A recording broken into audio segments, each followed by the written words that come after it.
so good. Hello. Thank you for joining us. Welcome to another episode of the HELLION ARTSHOW.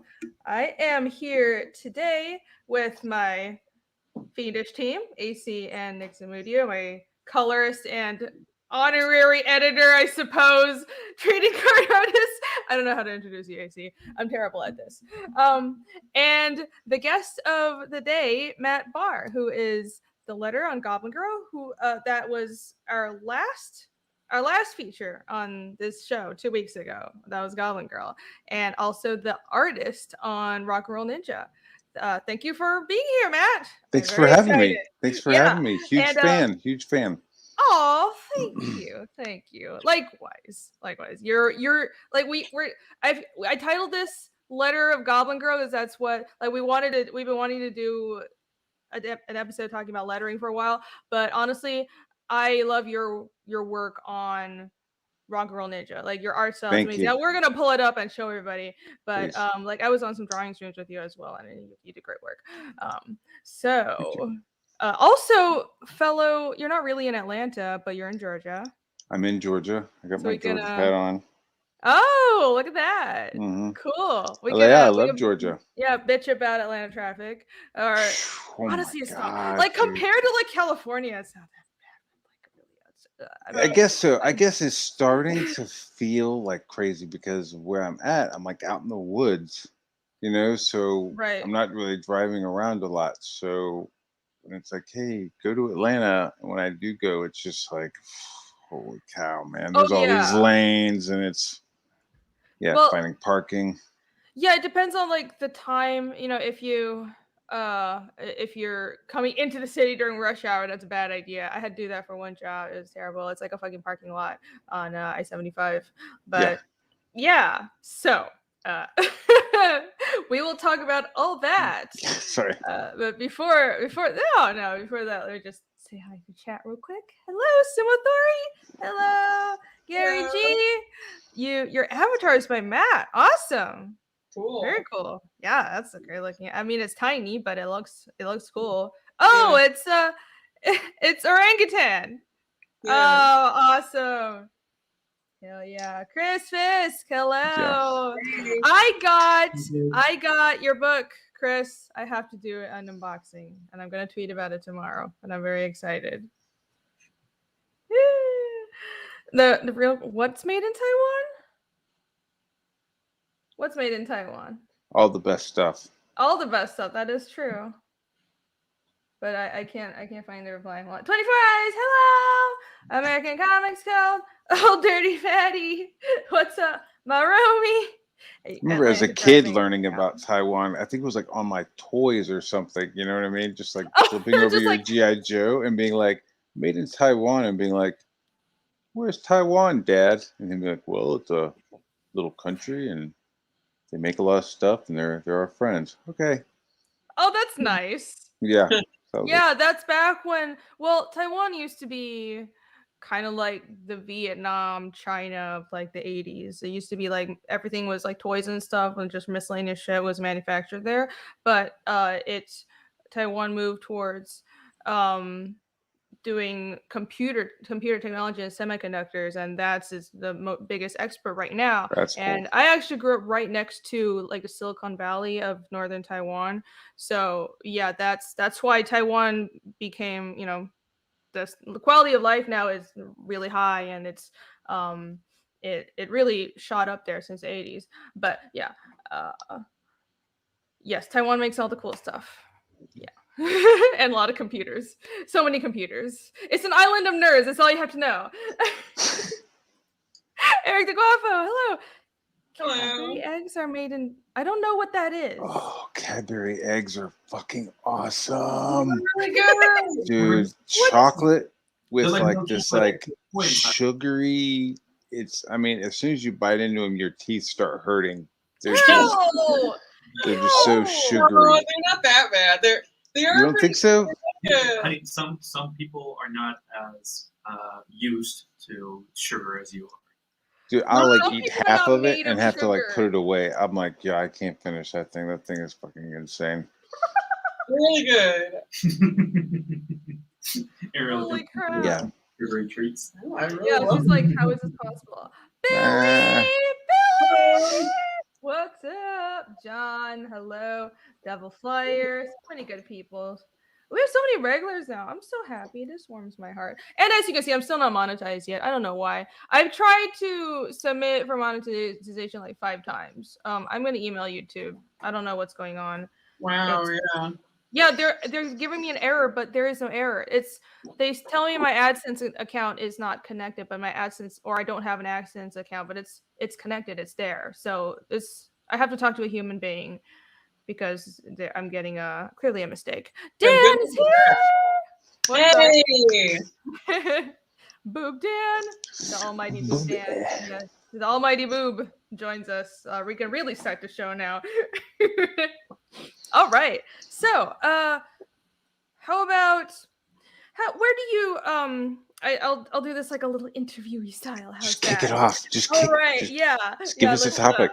I'm gonna improv this. I got this. So I know that like you worked in sort of should I say corporate art, or you do storyboards and you've been doing like stuff for companies and stuff, which something I also have experience with, but I think you've done a lot more of it. So I want to know, where did you start out doing art? What's your story, and how did you end up doing comics? Because clearly that's your one true love, right? This is where you want to be. Oh man, I really do love where I'm at right now with these comics. I'm making comics, and with the people that I'm making these comic books with. Yeah, I like started drawing. My mom was an artist, so there was art supplies sitting around the house. Then I had an uncle who really supported me. He lived in New York City, and so I would go and visit him during the summertime, and he would enroll me in art student league, and he would just like pay for stuff for me. He was like my Oh, that's nice. yeah. I mean, he I didn't had an uncle like that. he didn't have any kids, and he lived in Chelsea. So if you could start to like put those pieces together of like what so I had Uncle Richard and Aunt Donnie. You know what I mean? It was like he was gay. He was gay.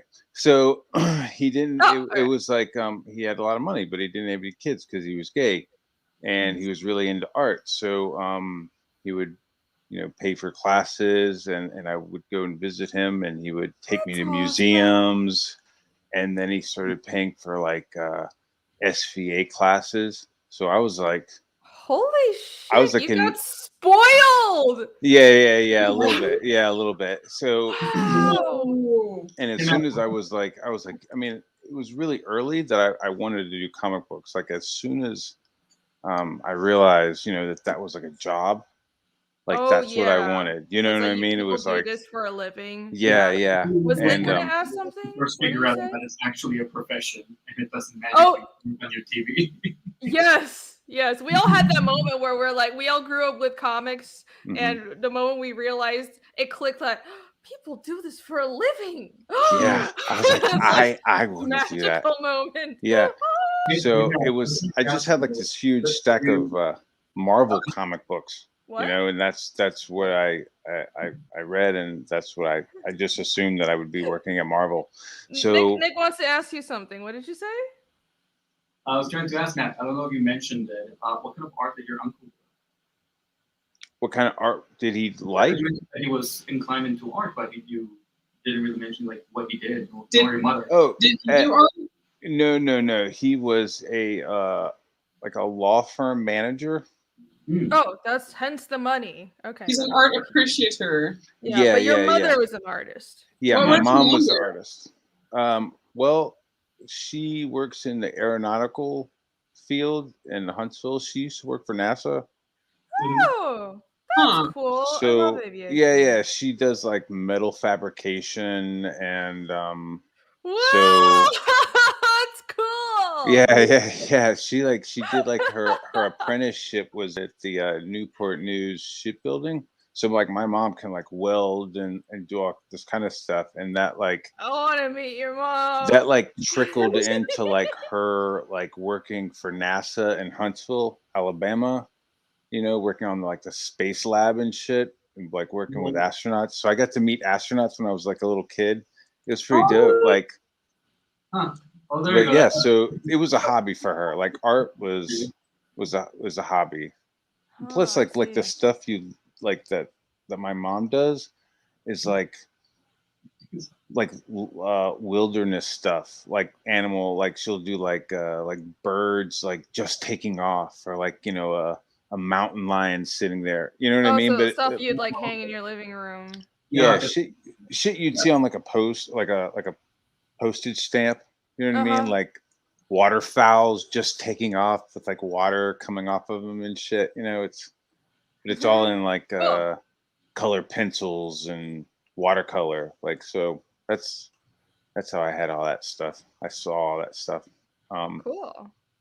Yeah. So I was doing all that, and then as soon as I graduated from high school, like I already had a whole bunch of friends in the city. I already had like all kinds of like stuff going on. So as soon as I graduated, I moved to Manhattan, and I went to SVA.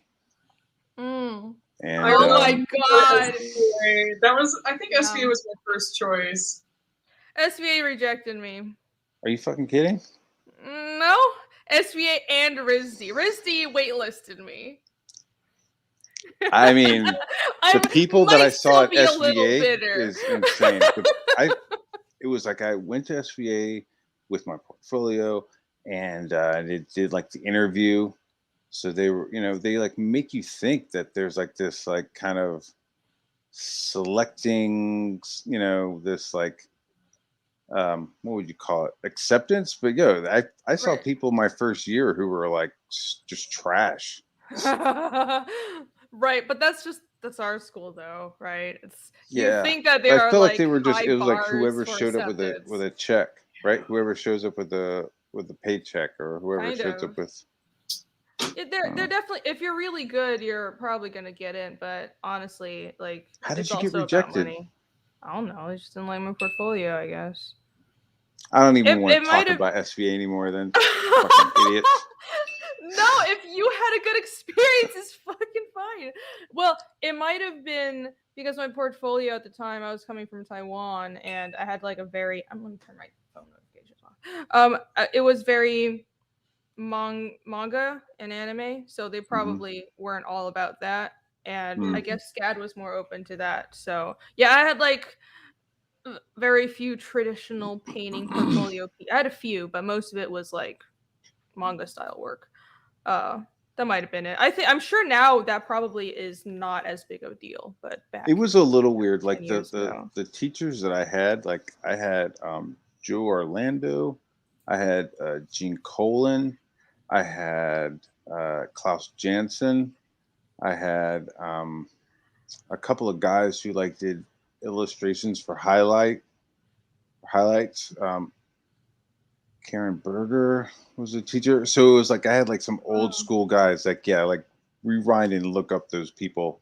But like Gene Colan was was awesome, and Klaus Janson was amazing. But people would show up like trying to draw Dragon Ball Z.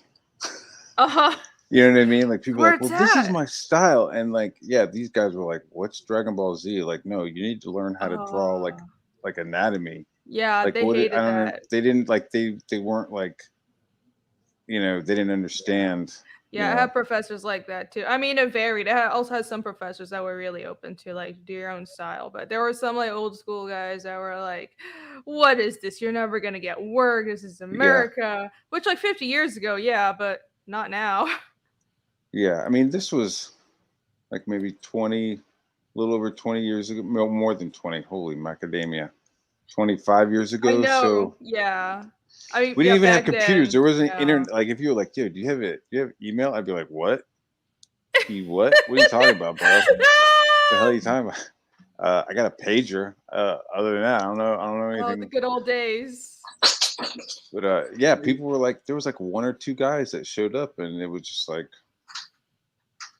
it was really Wow. weird. I didn't know who they were. I was like, what is this? What What is is this this shit? manga thing? I Yeah. mean, I knew what manga was because, growing up in, well, not growing up, but like living a lot in Manhattan, you go to Chinatown, you see stuff. Like I knew about Wind Ninja Chronicles and Black Lion Warrior or Black Lion Chronicles. Like I knew some manga stuff and anime. Like, you know, there's a place downtown called Octopus Kingdom in Chinatown. And like you go in there and it had like all kinds of like tchotchke and bric-a-brac of like Gundam, and like Guyver was really big at the time, and there was some like Dragon Ball. But you go in there and for $20 you'd get 3 VHS tapes, and they were like just filled with anime. Oh, that's awesome. Well, Right? that's probably only in New York that you could get that back then. Yeah, but and you didn't know what you were gonna get. You'd just be like, yeah, I kind of like that stuff. Okay, do you want some more? Yeah, I like that Evangeline. What is that? What is that with the giant? Yeah, give me some more of that stuff. You know what I mean? And like, it was kind of like that, like exploring stuff, and like some of it, like it wasn't even like, it wasn't dubbed and it wasn't subtitled. So you're just like, cool. It just looks yeah, cool. we're just sitting there getting high as fuck watching like this like anime. We're like, what are they talking about? Like, I don't know what the fucking story Don't is. matter, man. Yeah. That's what people look for. It looks Yeah, it was awesome, good and stuff. art style looks cool. Yeah, Replicants, it took a long time, but the manga gospel got spread far and wide. You're right, and I am here to promote it. Taking over. The way that started, I was like, I am here thanks to the manga gospel. Sure. Yeah, what? No? I mean, not even. That makes no sense. But that's really cool. Yeah, I just casually got into SVA. All right. And so what did you do after art school? So after art school, I was knocking on doors, trying to get into Marvel, trying to get into DC, just working. First, I was working at a skate shop. I was working at the skate shop downtown called PSNY. We were like renting out rollerblades and just selling skateboards. And then I was like, man, I'm so hungry all the time. So I started waiting tables.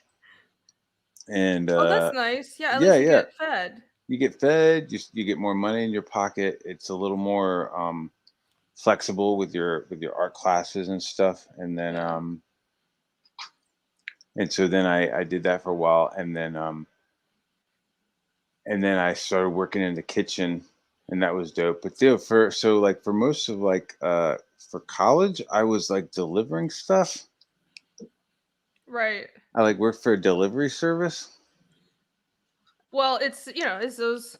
I think It was like in every the city, young you know what I mean? person needs to have like waitering experience or doing Mm-hmm. retail. Like that's what's missing from. I sound like such an old lady, but like seriously, sometimes I'm like kids nowadays.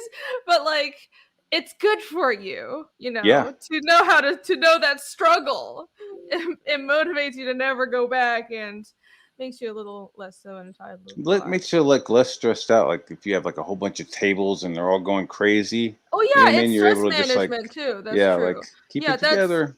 that really helped me to learn to multitask, because I started waitressing when I was 14, and I did it all the way until the end of college. So I think like that helped me multitask, and also talking to people that really helps your social skills. Yeah.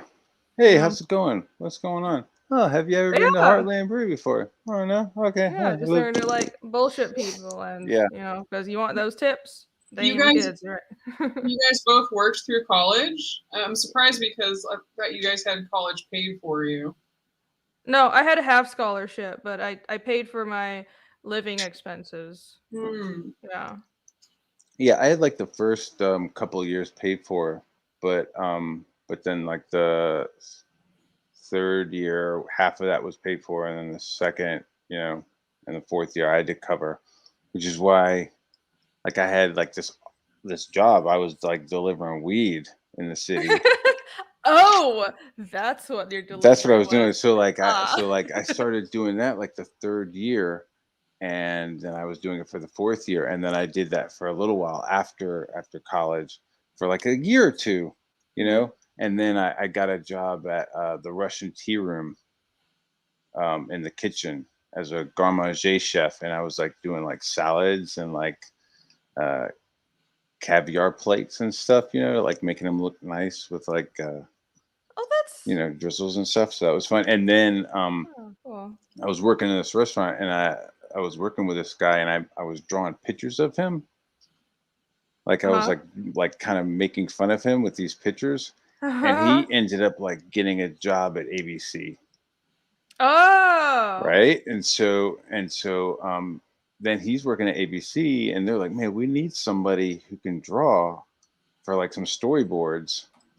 And he was like, "Oh, I remember this kid who was like fucking drawing me with these like fucking like I was drawing him with these little T-Rex arms, Oh, you know?" that's so And funny. he was like, "Yeah, I Yeah. remember this kid." So I went in there with my portfolio, and then that was it. Like within a week, I quit working at the Russian tea room, and I was like working at ABC and doing stuff for Monday Night Football, and you know Oh shit, the that's rest is awesome. the rest is Hey. So you, history.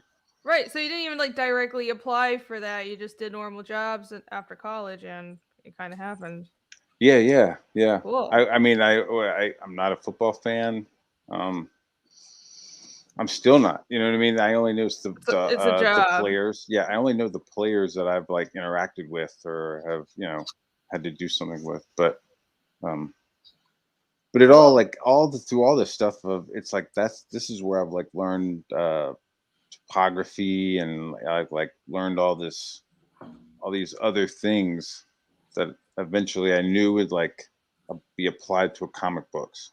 You know, like I'm like I Yeah. know at some point I'm gonna do comics. I'll get back to it. Does that So make was sense? that's what you always want to do, right? That's what you Yeah, studied at SVA. yeah, yeah. Cool, cool, cool. Yeah, You know, that's awesome. it was. I'm And you're kind of back glad now. because like I've Yes. met some comic book artists, from Marvel, and like I don't know, they don't seem like they're doing that great. Not, I don't want to call out names, you know what I mean? But it's just like they're driving like shitty little Volvo cars, you know what I mean? And it's like I feel bad, but it's like they spend a lot of time and a lot of energy into characters that they don't own, Yeah, yeah, that's true. which kind of Yeah, like bums me out. right. Sometimes like I also started doing corporate art, bouncing between animation and gaming after college, and it's working at those jobs was not fun. But I also think about, well, financially, I'm doing a whole lot better than people who are doing comics, especially people who stayed in America, because it just doesn't pay. No, Like how no, I wouldn't, it's nice to. I mean, I've gone back. I built a cushion for myself, and I've gone back doing comics. I always wanted to do that, and it was really hard starting out working in like crappy animation job I didn't really enjoy. But like you pay your dues, and I think it's worth it to be comfortable now. I And mean, I feel like I've pretty much done everything. I've done a little bit of toys. I've worked in some video games. I've done some movie stuff. dude, I've that's had how some gallery. I've had like paintings in a couple of galleries. So it's like nice. I've done literally everything, but like comic books, and that's like the one thing that like I Dude, it's really always wanted to. like that. I Well, mean, that's I how artists are. We just like jump all around. But like comics are just like you have to pay the bills first. yeah, yeah, yeah, yeah, which is I mean, crazy because seriously. it's like, I've like dabbled with comics. Like I did something for the UN called Gridiron Green, and that was like with Huh. their sustainable goals program. Oh wow. Oh, So I that's got awesome. to I wrote and illustrated a 22-page comic book Mm-hmm. for their their environmental program, but like it didn't really Sweet. go anywhere. And then I've had like some people like offer me jobs in comics, but it was always like, man, I'll give you like 50 bucks a page, or Oh my it's gosh. it's always like dog Wow. shit. You know what I mean? It's always like Yeah, weird and kind of man. shady and like almost like No. has like a carny vibe to it. You know what I mean? And I'm I just don't like, know. It's like man. They're like, I oh, don't you want should to be fuck with that. grateful for being paid $50 a page. The only time I was able to like, oh boy, Yeah. bless you, to make a living. Well, it's like a living. I had to live with roommates still. Doing comics was when I worked for Marvel, but then my rates started going down, and because that happens, it's not stable. It really Mm-mm. sucks though. It is. And It does suck, and it was like I was trying to struggle and knocking on doors until you just realize, oh wow, how much do storyboards cost? Like how much do they pay? Or even like something yeah, like I got into screen printing and like licensed apparel, right? So, I mean, if they're gonna print a T-shirt, it's not gonna have my name on it, but it's gonna mhm, be like a bulldog or maybe some sort of eagle and like a team sport, or even something for like dicks that it'll have like a deer with like a fucking scope. You know what I mean? That corny shit mhm, that you see in dicks, mhm, or academy sports. Like somebody yeah, has to do that. yeah, yeah. Somebody has to sit there and illustrate that, and it's Everything around us, like brochures, advertising, T-shirts, like all that, right? signs. So An like artist those does that. those designs, those designs are like 2 grand, Yeah. 3 grand. You know what I mean? No, Because it's like but that yeah, you could charge them that because you know that they're going to print yeah. 50,000 of those shirts. Like like the numbers that like so it's like they're when you talk to people in the comic book industry, it's just insane when they kind of like downplay your worth when you It's know really that you're sad. valuable. My friends who do graphic design, same age as me, same college, like their hourly rate is like $75 per Mhm. hour. And they're not like this, they're freelancers. So compare that to what most comic artists and illustrators think they're worth. It's ridiculous. And I get that, it's this whole chain event. It's how do I put it, it's a whole like long chain of cause and effect where the pay is low because there's not a lot of money in comics, but there's not a lot of money in comics because comics are terrible at advertising themselves. and Mm. and I also think there's been a lot of the business model for the biggest company has strangled a lot of creativity, so that leads to it not being like, it's because it's a great medium. And look at the success Oh, of manga. It's not like people don't like comics. There's nothing wrong with the nature of the medium. It's not like the American public isn't open to it. It's just look at what manga has done. We just didn't, we were doing all the wrong things. But but now we're here to indie comics. yeah, This is our chance, right? So absolutely. couldn't Yeah, be we're happier. filling in the gaps. It's like, oh, it's dying, but comics are fine. We're just, Yeah, we're it's here not making dying. what they need. Yeah, it's like they're trying to kill the industry, but the people like you have all these people that have been programmed or like I guess that's the word for it to like buy comic books. So they want to buy comic books, right? What's the what Pavlovian? Like everybody is like on Wednesday, I need new comic books. So you got to give these people what they want, right? You got to give them comics, cool Give it to comics. Does that make them. sense? Give it to them. I did say manger. That's how I say manga all the time. Manger. Manger. For a graphic design, pay $75. Yeah, that's a low rate. That's like freelancer who's doing a favor for a friend rate. The rate actually, a lot of graphic designers get charged way more. It's nuts. It's nuts.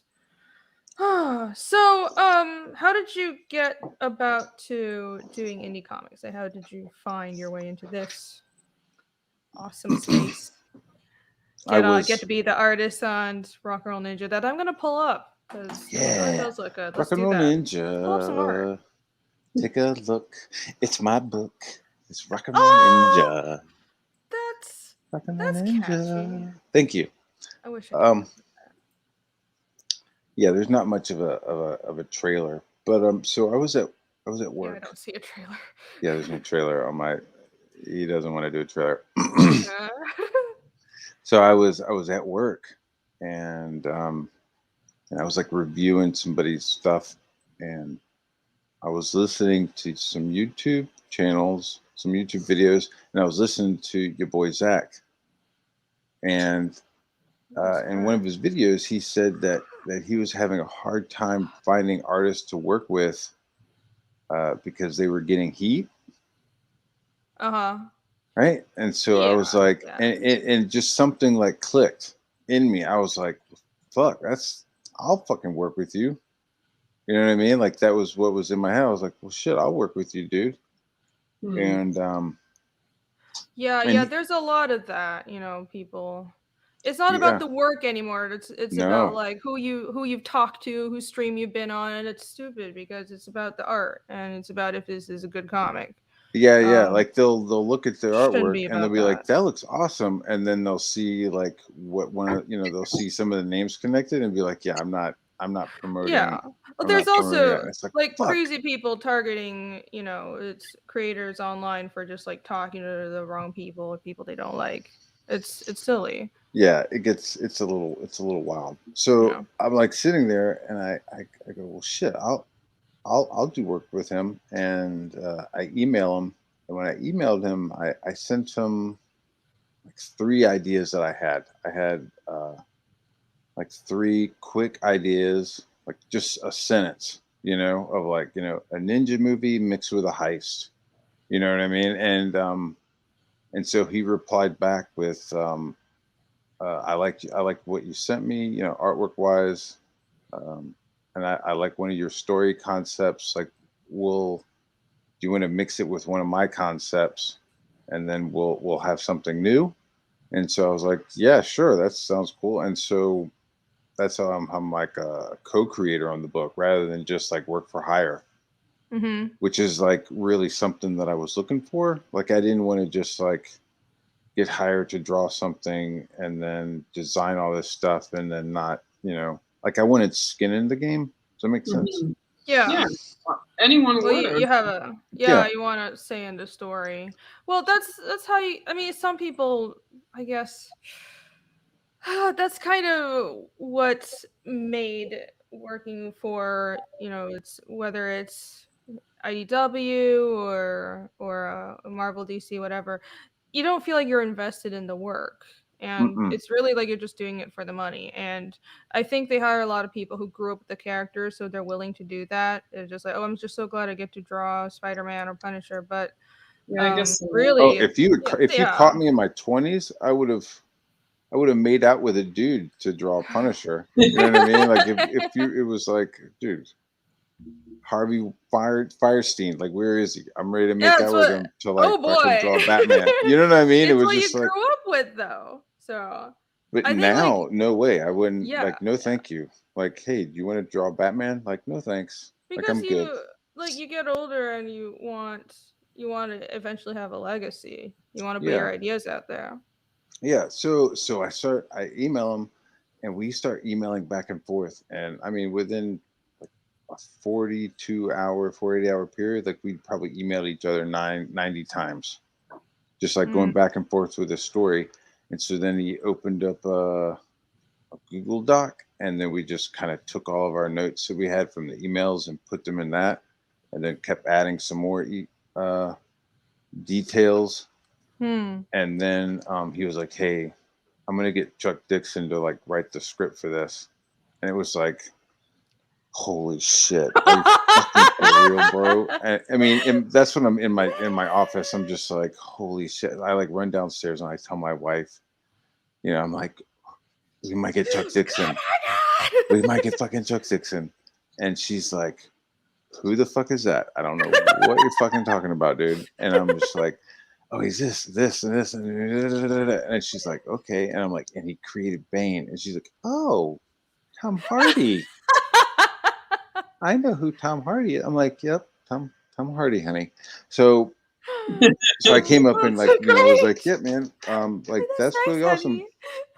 So like, it was like me and your boy Zach, we had like we like planned this whole dinner out, right? Like we were like, oh, we're gonna have this, and we're gonna have some fish sticks, and we're gonna have some fucking guacamole, and then we'll have some fucking kimchi, and we're gonna have all this fucking crazy shit. And then Chuck Dixon showed up and like cooked it and prepared it.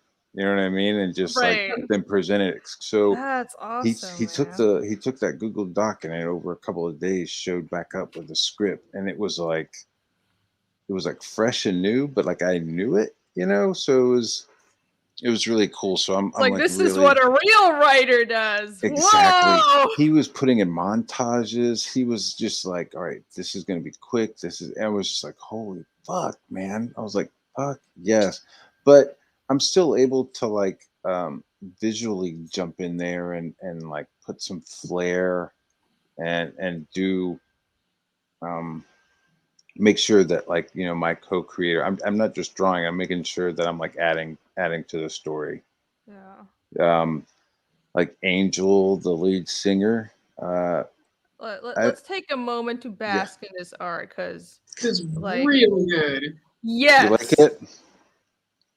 you have a fantastic art style. I don't like it's I like the you've got like it's really cartoony and full of motion, and like that's something I struggle so hard with. And I think it's hard to have draw something with good anatomy but keep like the motion and the life in it. You nailed that. Like, your art style is Oh, perfect. thank you. Yeah, Yeah. it's So very I love this. Look at this. you've done work that's in a that's a cool. storyboarding. You said you've done Yeah. work in storyboarding. Did you do like actual animation or something? 'Cause I think that tends to be like the animation folks who tend to have that really strong grasp of both animation and movement. Yeah. I've never actually worked in animation, but I took animation studies in college, where we were studying and watching and stuff. So I like learned about like the stretching. I like my comic books to be cartoony. I like that like Will Eisner, Jack Davis, you know, Gene Colan. I like some of that stuff. I like that older stuff a little more than the new guys. Like I guess, like in middle school, my mom started dating this guy, and he ended up hooking me up with like 2 long boxes of heavy metal magazines. So a lot of influences are like heavy metal rather than image comic books and stuff like that. But Right. yeah, so I like Greg Capullo. He's pretty cool. So yeah, I like stuff that has like a little more like stretch and fun to it, Yeah. but it's also gory. Like I like to draw blood, and I like to draw like ninjas doing ninja shit.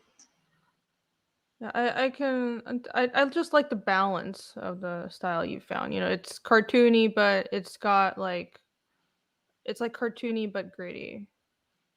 And especially for like a military book like this, I think it's a really it's not what I was expecting when I heard about this campaign, cuz I think for a lot of military or war books, I mean, this is also like music. It's also Yeah, a band, so it's still different. But it's kind of, but like the not as good style as is your very village. There's my ninja village. It's No, not this is not great. as good as your Holy shit, I villages. love Holy shit! I this. saw your village No, in yours is okay. Phoenix and We're was just like, gonna sit holy here screaming shit. that. No, yours is better. But but like I I wasn't expecting a style like this, because a lot of like books with like a military theme or something, it has like a stiff ultra, Mm. like not just ultra realistic but kind of a stiff style, and honestly it turns me off more than like the story about, that it's a war story. It's the art style. I really don't like that kind of art style, but I think this is very attractive to me, I and really you've got like like a the Golden cartoony and Michael. detailed. Have you ever heard of Michael Golden? No, who's that? Michael Golden, he did a book called The Nam for Marvel, and Damn. he's very cartoony. Like he's more cartoony than I am. Like he's Mhm. super cartoony faces, but like his weapons and his vehicles and stuff are all like spot on.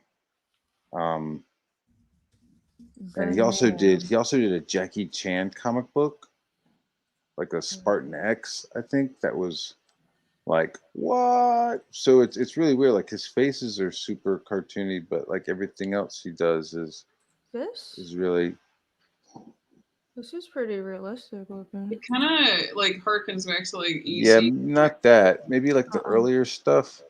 Huh. What was the creator's name? Michael Golden. Michael Golden. Okay. Yeah, really, really good. Yeah, I love that kind of old EC Comics kind of style influence. It looks really good. Like this? Yeah.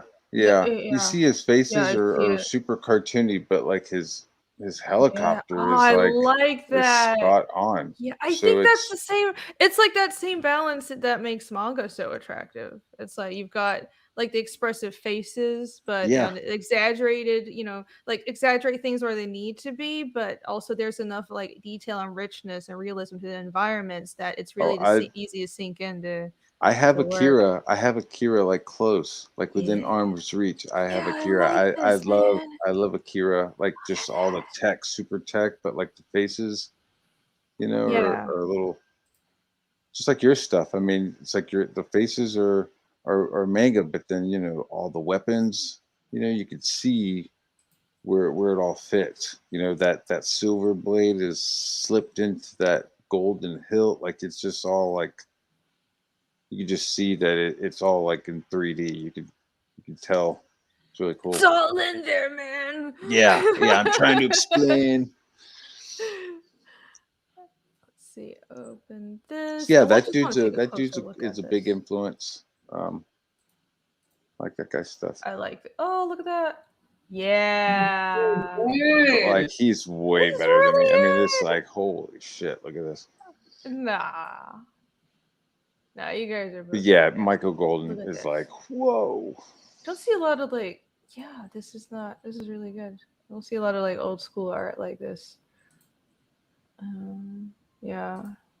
I did not. I'm so glad I found out about this artist. Huh.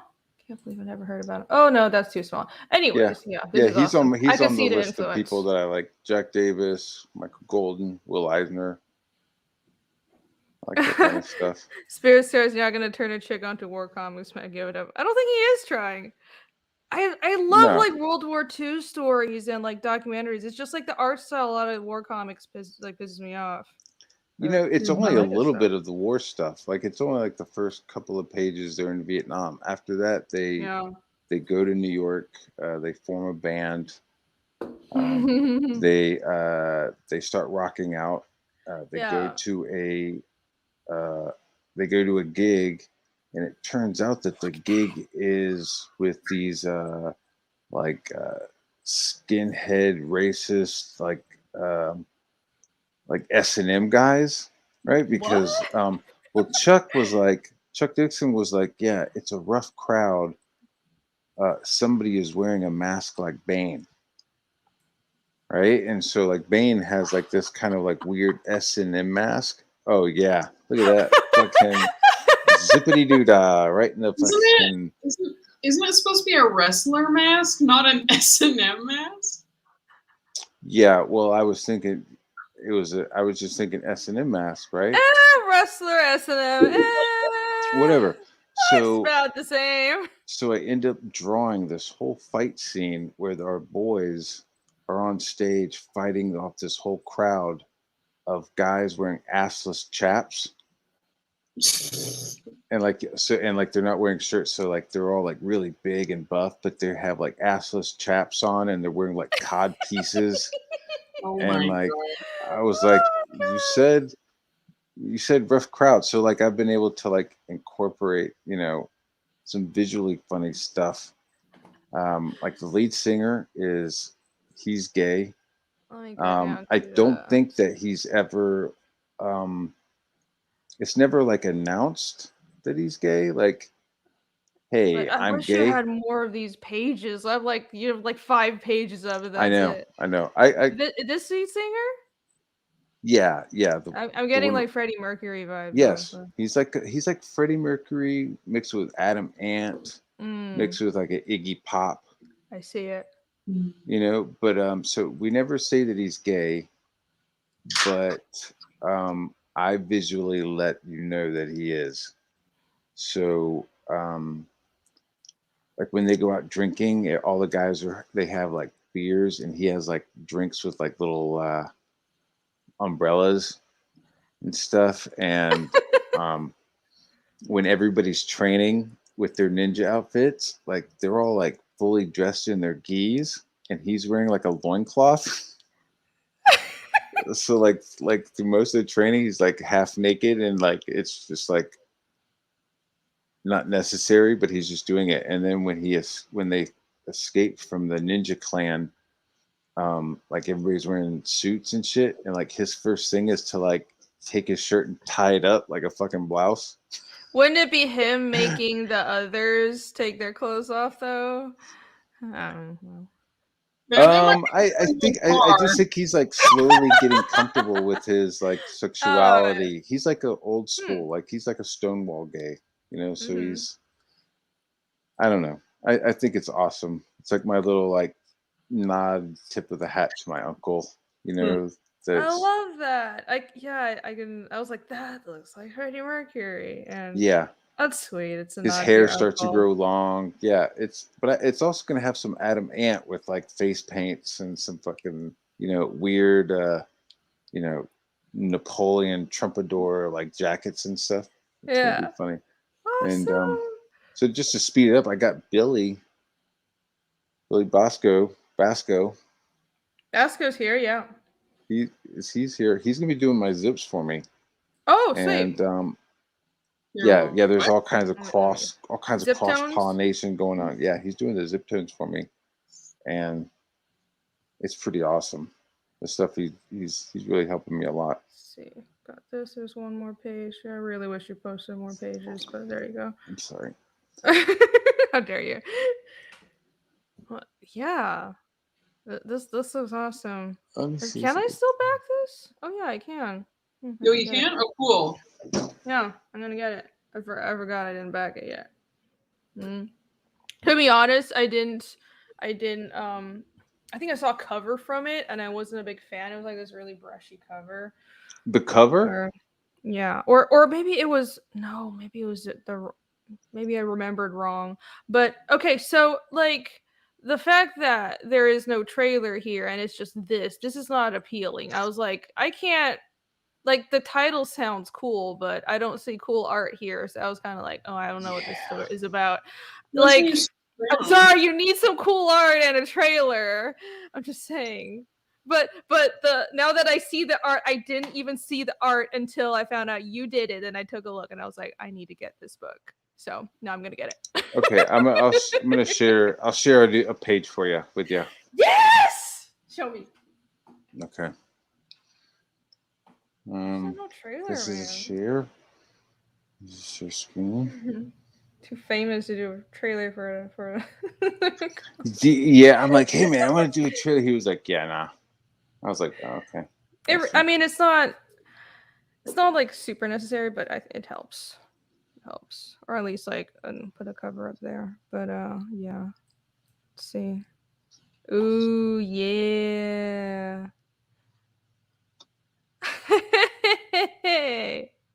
Sweet. Oh my gosh, there it is. Fun. That's the Luchador mask.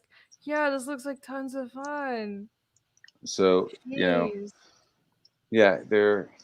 I love the way you draw just like anatomy and people. They're at this. They go to this meatpacking district and then end up getting into a fight. Guys, the meatpacking district. Awesome. That is so New York.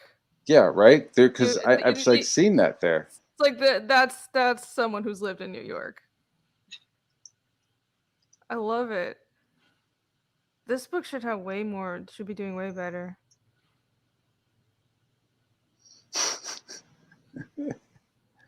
Honestly, like the cell reminds me of a lot of 656 comic stuff as well.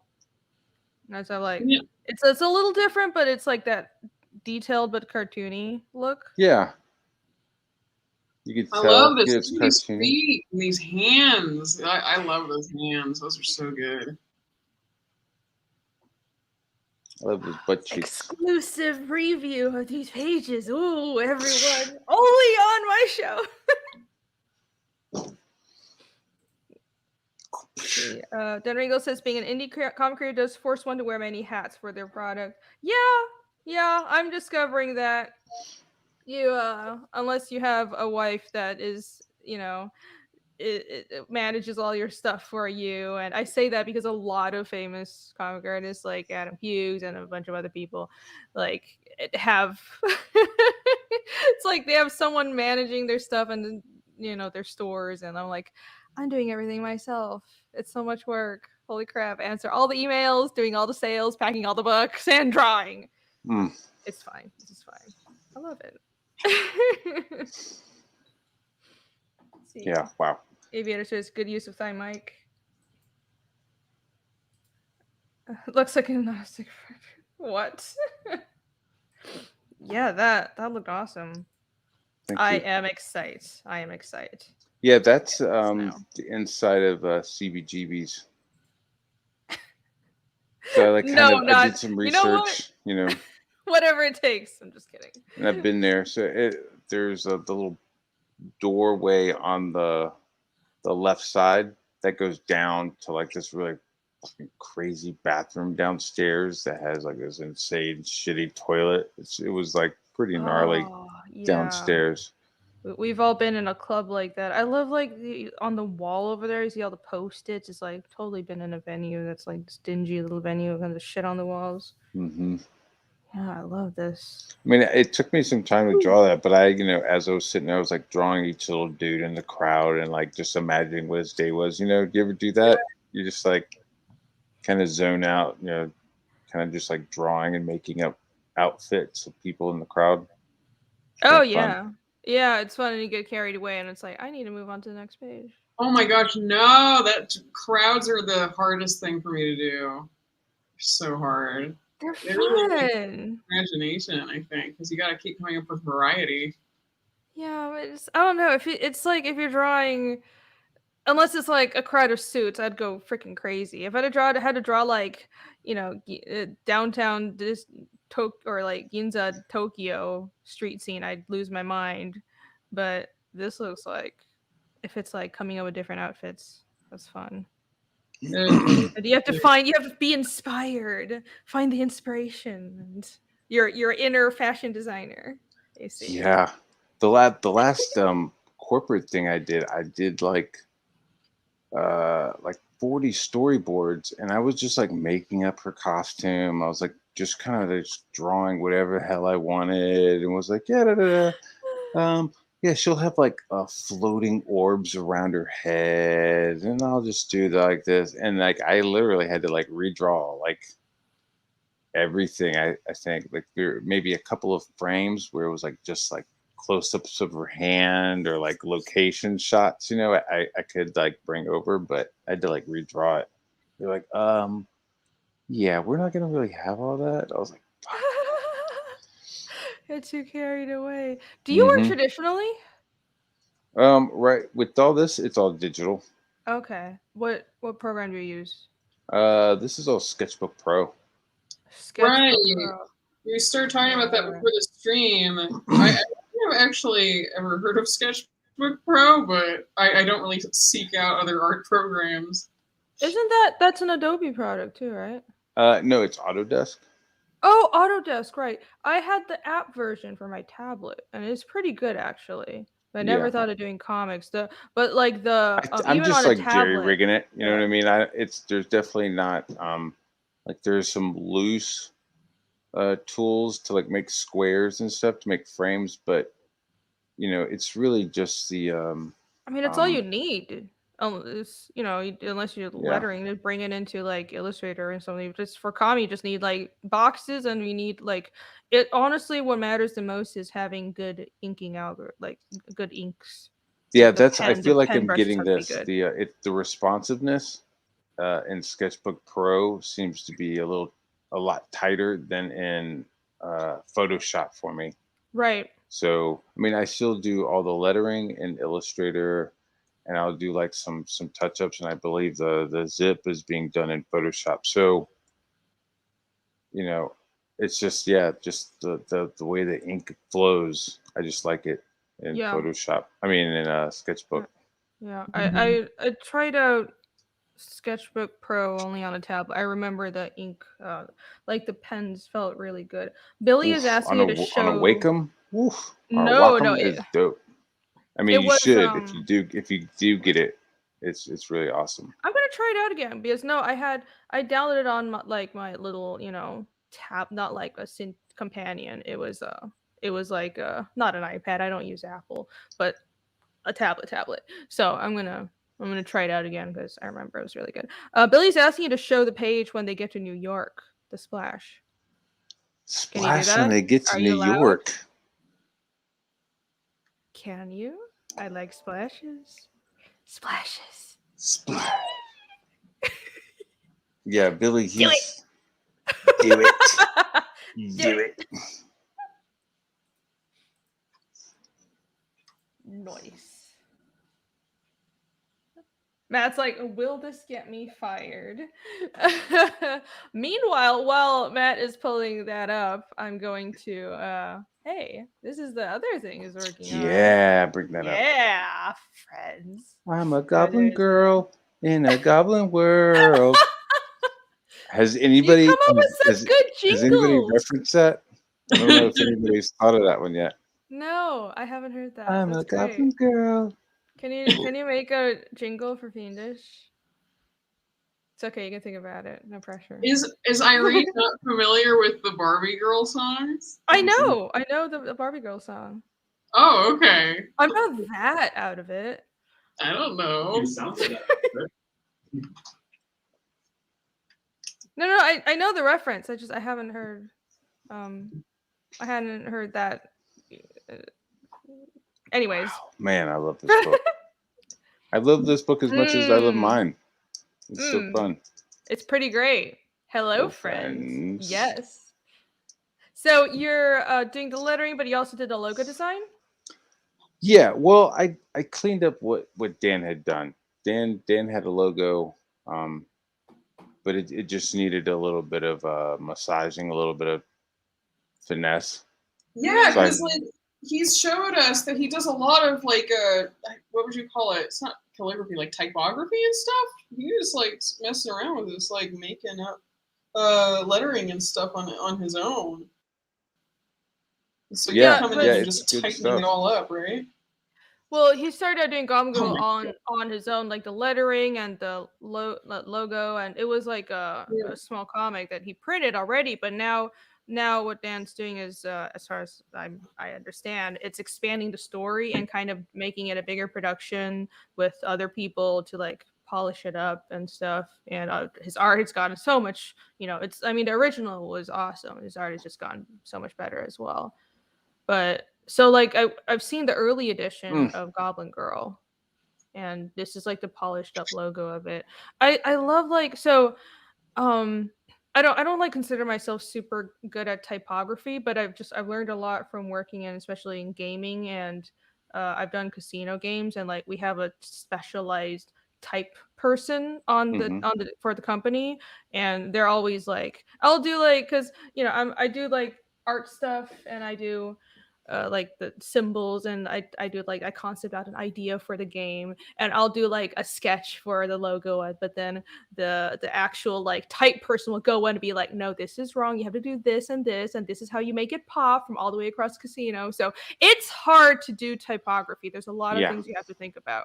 It's a whole art unto itself. Like it looks easy, but just like logo design, it looks simple, but there's a lot of thought that goes into it. It's like, because every shape counts, every color counts. It's very nuanced.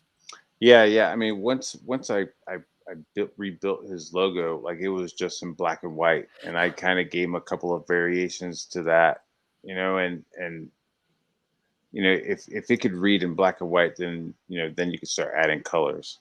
I find, right? Like if you could read it and it's small and it's in black and white, then adding colors should help. Like I feel like if it's small and black, then it could be printed on items.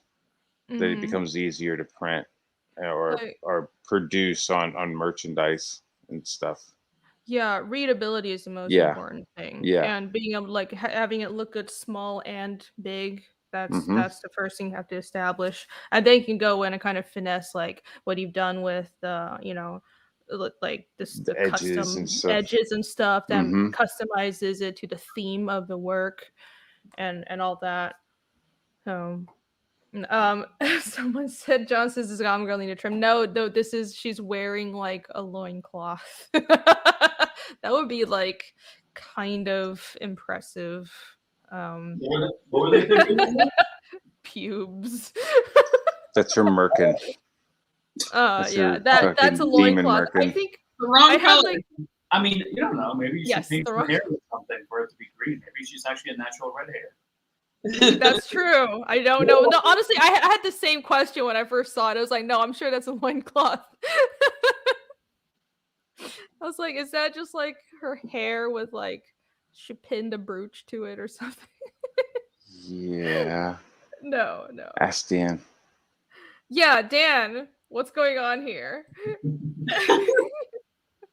Dan, it never looked like dog shit to begin with, but Oh my Matt gosh. polishes it up. Yeah, here he goes again, talking down his own art. Yeah, right. It's her beard. Yeah, we like. Yeah, you know, some of my beards, first professional lettering was at Heartland Brewery in Union Square. Huh. It's in Manhattan. They had Heartland Brewery was this brewery there. They had a giant bar, and behind the bar they had these giant mirrors. And on the mirrors, they wanted like the specialty brews. They wanted like drink specials, like what the beers they were brewing, and like they wanted that repainted every couple of weeks. So I would go in there and I would be standing on like a stool, like painting with a brush with this like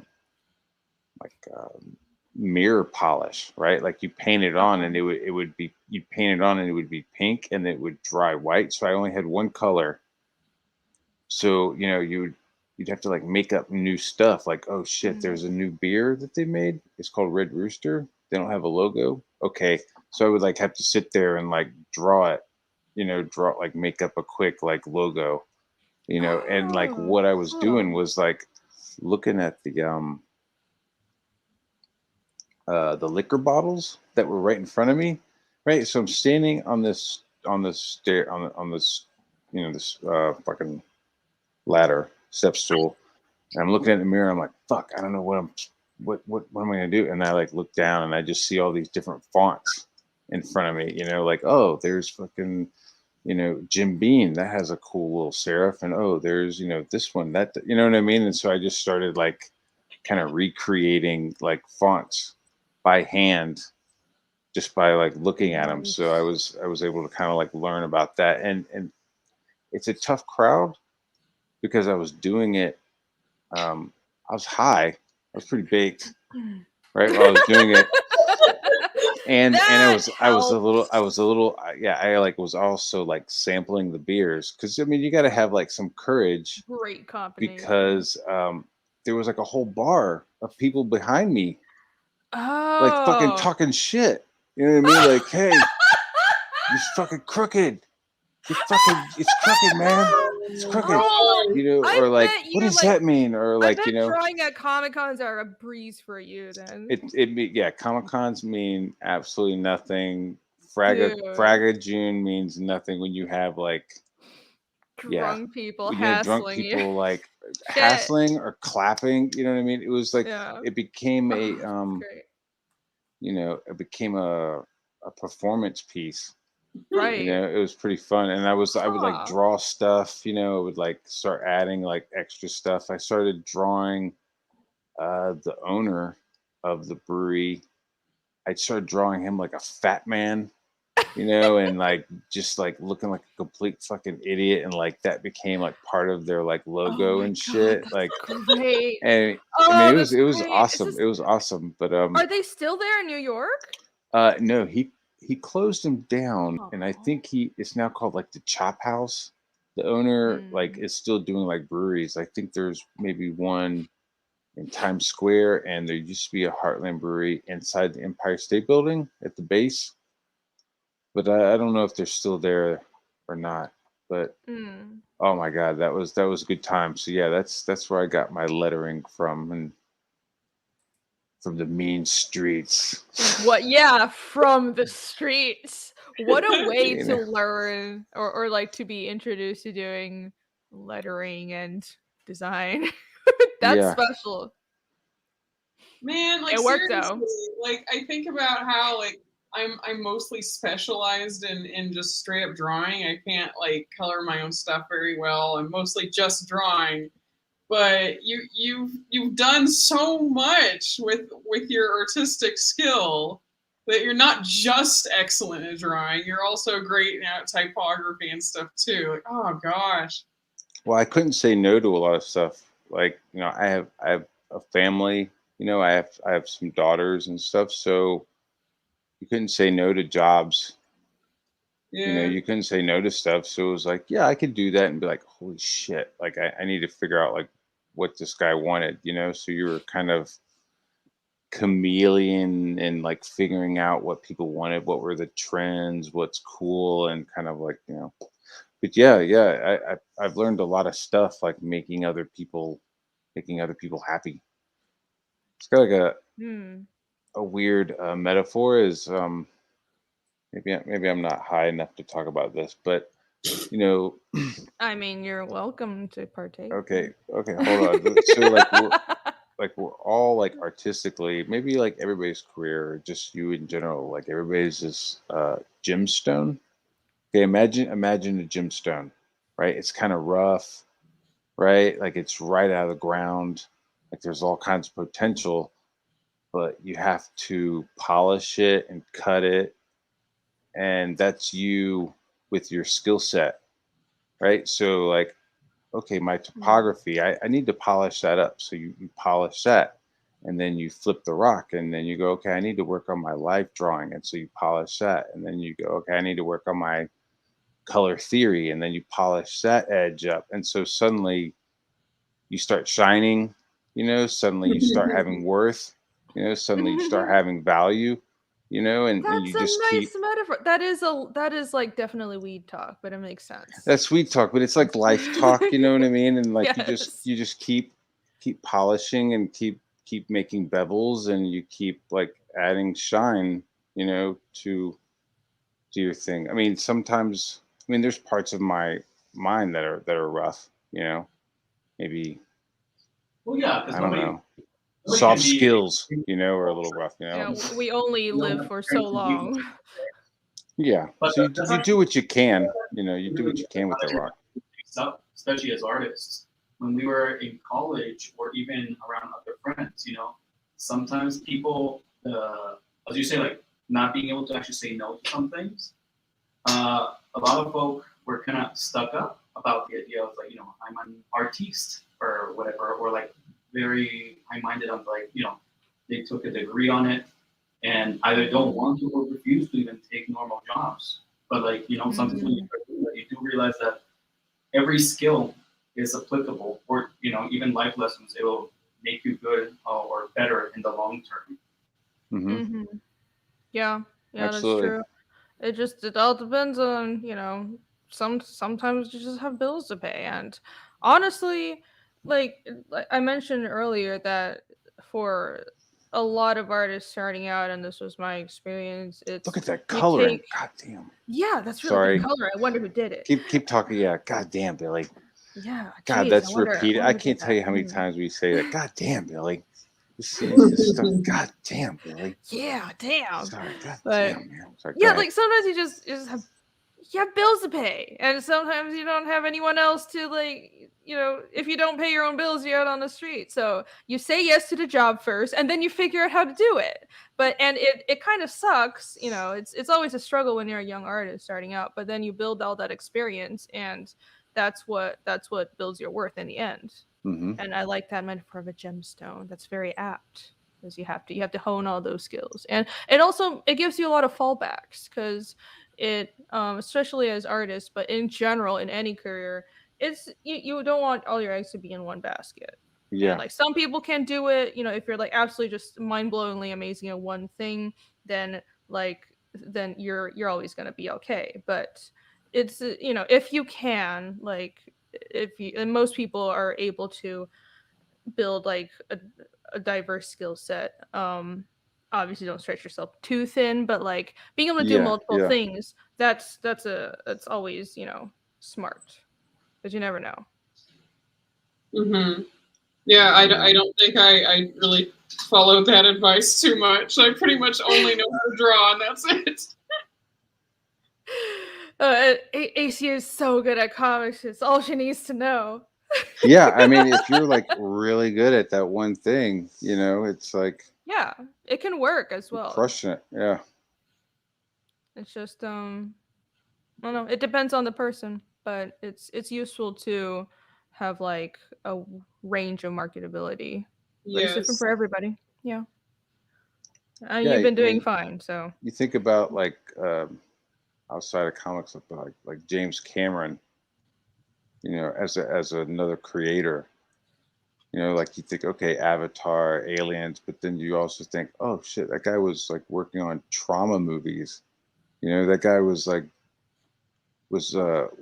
sweeping the floor before he was, you know, drawing storyboards, before he was doing, you know, carpentry. Like that guy like knows every job on the set because he's like worked his way up and like knows them all, you know. So like I appreciate stuff like that a lot. Yeah. Like know enough to like know what he wants, you know. Yeah. Whoa, look at those melons. Ooh, look at those boobs. And by the way, for chat, for people who don't know, Billy here is the colorist on Goblin Girl, and Boob Dan in the chat is the creator and artist. So hey, by the way, does Nick sound quiet to you guys? He's sitting a little far away, so yeah, he sounds like he's on the other side of the room. Oh, okay. Yeah. Was he trying to say something? I forget now. Oh, yeah. Okay. Sorry, we couldn't hear you. You're a little far. Come, partake. Speak to us. He's busy doing stuff. What are you doing right now? You're like between light boxing, some artwork, and doing something on your computer. It's just sometimes like when I'm working on a page, I get a little impatient to spot blacks, and I kind of fuck myself over for erasing over it. So sometimes when I do that, I just have something else on the side so that I can still engage myself, you know, inject some of that dopamine, and then go back and, you know, erase and keep working on it. Oh, while you're waiting for it to dry and stuff. Oh gosh, okay. Yeah, it's just you know, very low impulse control. Oh, that's the Pathfinder. Yeah. I love doing that with this stream. Well, Nick has work to do, and that's smart. I have work to do too. I should be doing that. But yeah, right. Yeah, it's fine. I'll just stay up and I won't sleep tonight. Yeah, look at these. This is a very well endowed comic. It's like a lot of fun. So why don't we let's get into like lettering. Yes. What you're doing the lettering for and the general design, as we mentioned, like the graphic design for this book. How like what you said in a preach you use Illustrator, and like what's your process? Can you show us, get into that? I don't know about showing you, but I could definitely tell you what I use. This was another page. Look at that doggo. Yeah. Yeah, let me see that dog. Oh, that's really nice. It's a good dog. Also, when we see comics about you know, like realistic settings and stuff like that, just as how Irene was saying, I don't expect people drawing that to do good animals. The animals that you see on like, you know, biographical books or you know, retail or like historical fantasy things, their animals tend to suck. That's a really nice dog. It has a lot of personality to it too. Yeah, you're actually even details like separating the kinds of different fangs that it has in teeth. That's I like that stuff. Yeah, very kind of Don Bluethy, you know. Puts attention to a good animal on a shot and doesn't look like it's just filling space. He's gone full werewolf though. Oh yeah, he's kind of losing his mind.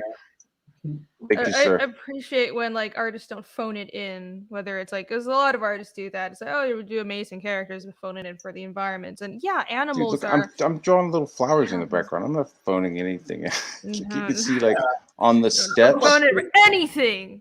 I have like plants on the steps. You know, like for some people, animals are like backgrounds that they have to fill in. Sometimes you don't have an interest in it, but you know that you have to put it in. Yeah, it's understandable. It's just that when you notice someone that is actually doing these kinds of books with details like that, it pops out more. Spirit Scar mentioned We Three by Frank Whiteley. Yeah, you know, honestly, that art style isn't super my thing, but that's a really, really good book. Oh, I really do like that book. Which Great one? book. We Three. Oh yeah, I love that book. Yeah, we had studied that in school. Oh, you did? Yeah. It was like reading assignment. When are they going to make that into a movie? Holy shit! I'd love to watch that. I wanted it in the comic book store because you know how I spent hours just browsing through every single book in there because we just don't get that benefit over here in Colombia. And you know, out of looking at a bunch of superhero stuff and suddenly I pull out a book that is a dog, a cat, and a rabbit in mech armor, like it's like that. It definitely pops out. Also, that god awful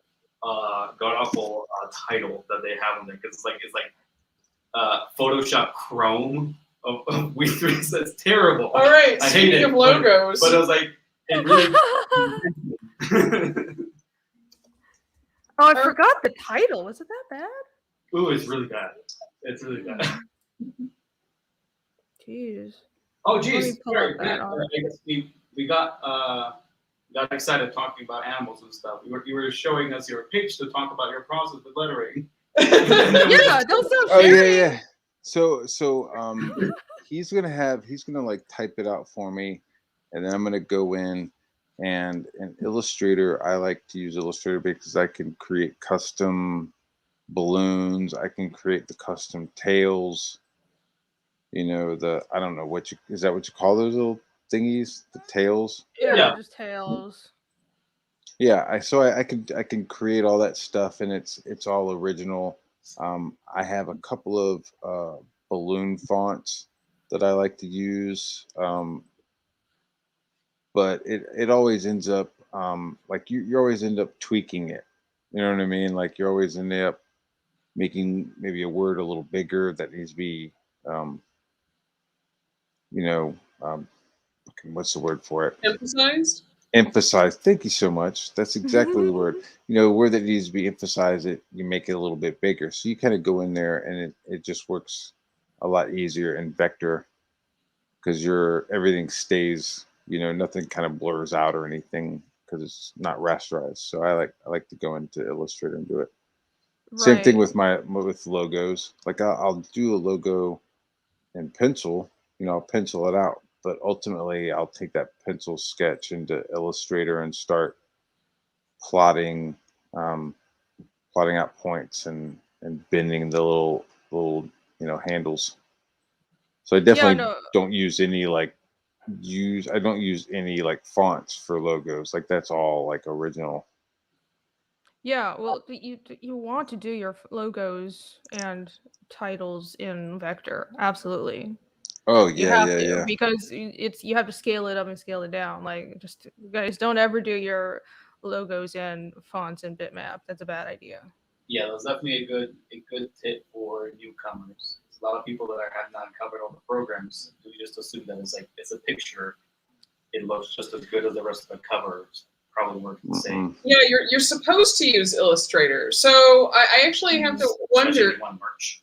Oh yeah, if you want merch, yeah, you want to be able to use your logo on anything other than where you initially intended it. But yeah, like Matt, you mentioned that like you use Illustrator and stuff, and I have to wonder, like, were you ever classically trained in any way? Did you take like, any classes or something on lettering, or did you just kind of figure it all out yourself as you went?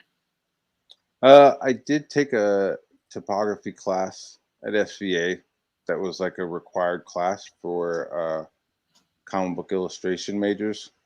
So, you know, you had to sit there, but that was like, you know, how to letter your own balloons. I mean, a lot of that became obsolete, you know, from that class. Right, because it's all like hand done at the time or something. Yeah. We didn't even, there wasn't even there was maybe a couple of computers at the school at the time. This is like 94, 95, 96. Still, like the basic rules of lettering stay Yeah. the same though. Even though you just have to learn the programs. It's like there are a lot of nuances too. Well, just you can learn it in just like one class, but there are very comic specific things to lettering. For example, like the like kerning and the proportions and how to do the eyes. So the comic fonts are all capital, right? And that's just for the sake of readability. But you want to make sure that when the I is like would be capitalized, like I, as in when a character is talking about me, or at the beginning of a sentence, then that I actually has serifs. And when it's lowercase within a word, it doesn't have serifs, and that's one of the rules. And all these other things, and spacing, and well, you want your bubbles you want to make your words like type them out so they're as close to like a round bubble shape as possible. Yeah. And also leading the I, make sure that the dialogue and like everything that a reader has to read flows into each other across the page, and it's natural, and they don't like miss. It's like it's hard to like just talk about it It's a without an lot of work, example, but you have to there's make a lot of sure. little things. Yeah. Right. It's like because people are reading your book upper left to bottom right, so that's the order that generally, like left to right and top to bottom. You don't want to break that order. It's going to be hard to read. Like good lettering, you don't notice good lettering as a reader, but you always notice bad lettering, and that's what I was taught, and that's very much true. Yeah, I would agree with that. Absolutely, I concur. Yes, serifs, yeah. And I took a serifs? Serifs! Serifs, they say it wrong. I'm not from here. Yeah, isn't it? I think that's an actor, Sharif. Is it? Omar Sharif. Sharif is a name. Omar Sharif. Well, the Sharifs. The Sharifs of Georgia. Mm. Yeah, and plus just reading comic books. I'm a huge comic book fan, so I'm just like constantly reading comics. I'm constantly seeing fonts. I'm constantly seeing, stuff being done well. So when I see stuff that's not done well, it definitely stands out. But right. yeah. So I learned. I had one class, but then the rest of my training was like on the job. And which was also with my computering, like I got married and somebody gave me an iMac, the Blueberry iMac.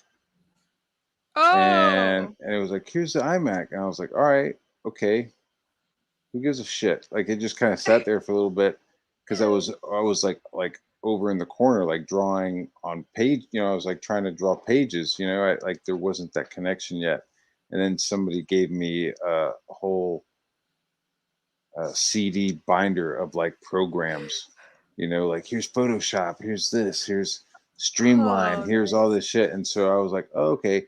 So I kind of like put the controller down, like I stopped playing PlayStation and started just like playing Photoshop, and started playing Illustrator. Like that suddenly became like my game. Was like, okay, how do I want to do this? How do I do this with my art? Like, how do I color? Wait, how do I color without covering over my art? Oh, I can make a second layer. Okay, this is transparent. Okay, you know what I mean? It was like it's like slow I like thing. You treat it like a game, but yeah. So I was like creating like I was getting like XP points while I was like working it. It was like leveling up with Photoshop. No, it is fun. Yeah, when you get these programs and you're just playing it with especially the first time figuring out yourself. Yeah. Shifting from that, because I do remember, because like no, at least over here, nobody that I knew even talked about these programs, and I just saw all these kids in the US who were deviant artists. How do they manage to do that? How do they get them to look like animation? And man, like I'm trying to imitate him. My hands are giving me cramps out of using a mouse for like all night to just draw. Oh God! I figured I had to go to the US to get like that first tablet. It's like, oh my God, this thing actually exists. People were magical. No wonder people were laughing when I talked about my mouse. Oh, that's so Holy funny. shit, dude. Everyone's making fun of my pronunciation in the chat now. Thanks, everybody. No, it is. I don't know, like, well, it's so much fun when you're first starting out doing digital art and you figure it out yourself instead of taking a class. I almost feel like that's better because you naturally learn to use a program, and it's you like figure out, like, there are things that nowadays with YouTube, and you can find tutorials for things online, that's very useful, but like these art programs, it's not like this is one strict way to do something. You have to figure out how you want to use it. Yeah. Yeah. And I guess sort of have a community around it as well that's gonna help you figure it out. Yeah. That's I like DeviantArt as well. Like I used to, work in art departments. I kind of like, bullshitted my first way in, and that's when you start really like learning other shit. You know what I mean? When you're like, hey, how do you do this? And like somebody else will like tell you. Like I learned so much that way, and like I started learning how to do hotkeys that way. So like instead of, okay, here, let me go up and do this drop menu. Now it's just like control this, control that, control this. It's like I'm piloting the program with both hands, rather than just like a mouse. So that was kind of cool. And then, after years of like asking questions, like suddenly I was like answering them. That makes sense, like, hey, how do I do this in Illustrator? Okay, we got to do this, this, this, how do I, and a lot of it was like printing too, like screen printing and stuff. Like TV stuff was easy because I wasn't the one producing it. Like I was just like drawing shit and emailing it. But with like screen printing, like not only are you designing it, but you're also like preparing it for print. So you have to like think about dot gain and the angle of the squeegee and the frequency of the mesh on the screen. So you start like thinking of like it becomes like right brain shit going on, where you're like, okay, I could do the drawing. Okay, now I've made the person happy with my lettering. Okay, now I have to think about this gel ink. I have to think about it expanding, so I have to create little like gutters so when it expands and they touch each other, like it just the actual production is very like the technical part of it. Yeah, and that that goes back to like polishing, and like making yourself, like, it's cool that you could draw this stuff, but like having like screen printing skills, like you can go almost into any town, and be like, oh, is this a screen printing shop? Like I know how to do separations. Like not only can I draw, but I can also, generate, what you need to produce that t-shirt, and I can make sure that it looks spot on.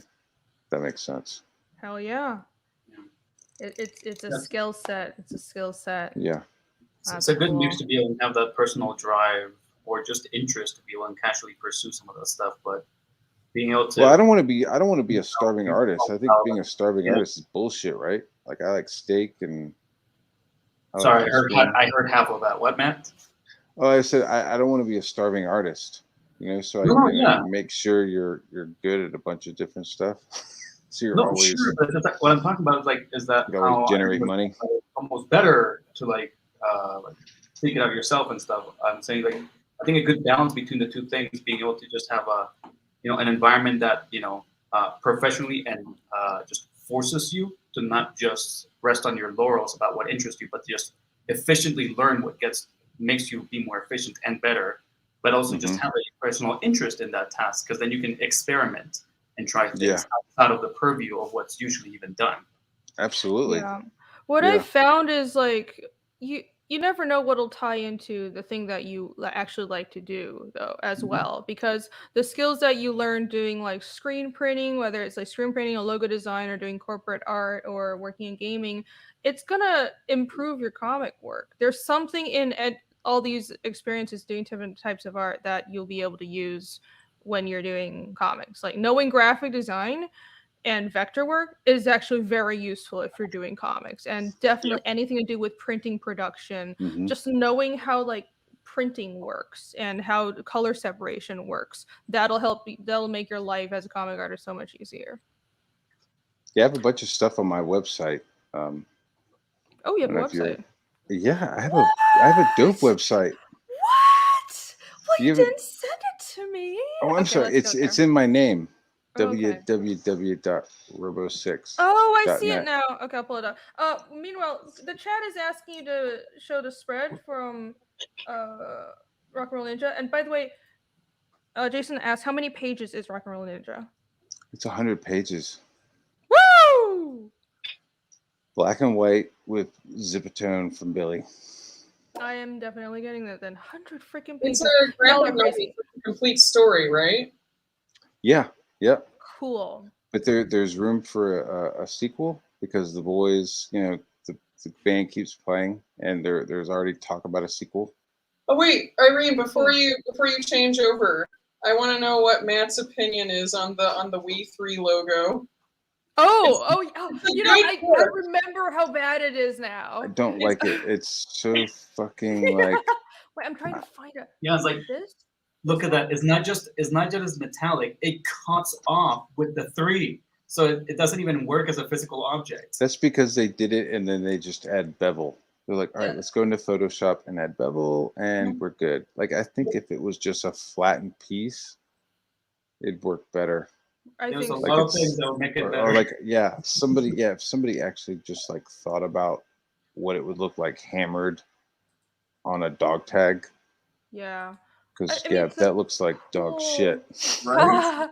It's a cool idea to have it on a dog tag, but I think this was, I don't remember when this book was printed, but it was early 2000s at least, and this was back when everybody's like, I'm trying to be nice, never mind. The artwork is dope. The way his panels are done. Like if you were like, there's spreads in that book where there's like 20, 25 panels. Right, yeah. Where there's just like shit. I mean, it's okay. Look at this one. This is good. The paneling in this comic is insane. Like, if you haven't read this, read this comimic. Yes, it's masterful paneling. The way that they push the. You're squeamish about dead animals. Wording about that. Oh yeah, don't read it if you can. Yeah, good. Thanks for the warning. Yeah, that's true. It's kind of sad. But, this page. Oh, why is the resolution so small? Oh. Yeah, and look. Well, you can see the paneling. I can't find any higher. Pull up my copy. Yeah, it's really creative. Yeah, it's really cool. They really push the medium. But I just closed it. But anyways, yeah, you guys should check that book out. We had to read it and do like a breakdown the whole book for a class. I guess you guys didn't have to do that. Is it loading right? Do you guys remember what the name of the artist is? Because I'm terrible at names. I mostly just say, it's the same artist as like All-Star Superman, but I always forget the name of him. We just had it up, but I don't know. Yeah. It was Frank Quitely, but who the hell was the artist? What? People say it's Western manga? What? Frank Quitely. Yeah, artist was Frank Quitely. So there you go, writer Grant Morrison. I thought it was Frank Quitely. I think he made my favorite version of the Superman villain Parasite. Made it all bumpy and gross, and I actually gave him a lantern now. It was awesome. And then he just that was pretty dope. I remember that. It's awesome. Love it. Cool. Gross, bumpy things. Yay. Yeah, cool. Anyway. Yeah. That's nice, Nick. You and your gross monsters. I mean. So just click on logos and graphic design. That's a cool graphic design stuff I've done. This is all work. Sketches. Graphic design. There you go. Sweet, yeah, that is nice. Let's go through some of this.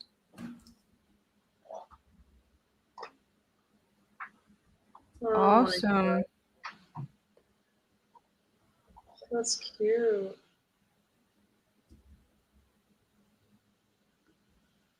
Yeah, I like your logo work. I love that. That's fun. I wish I was doing these like weird, like fake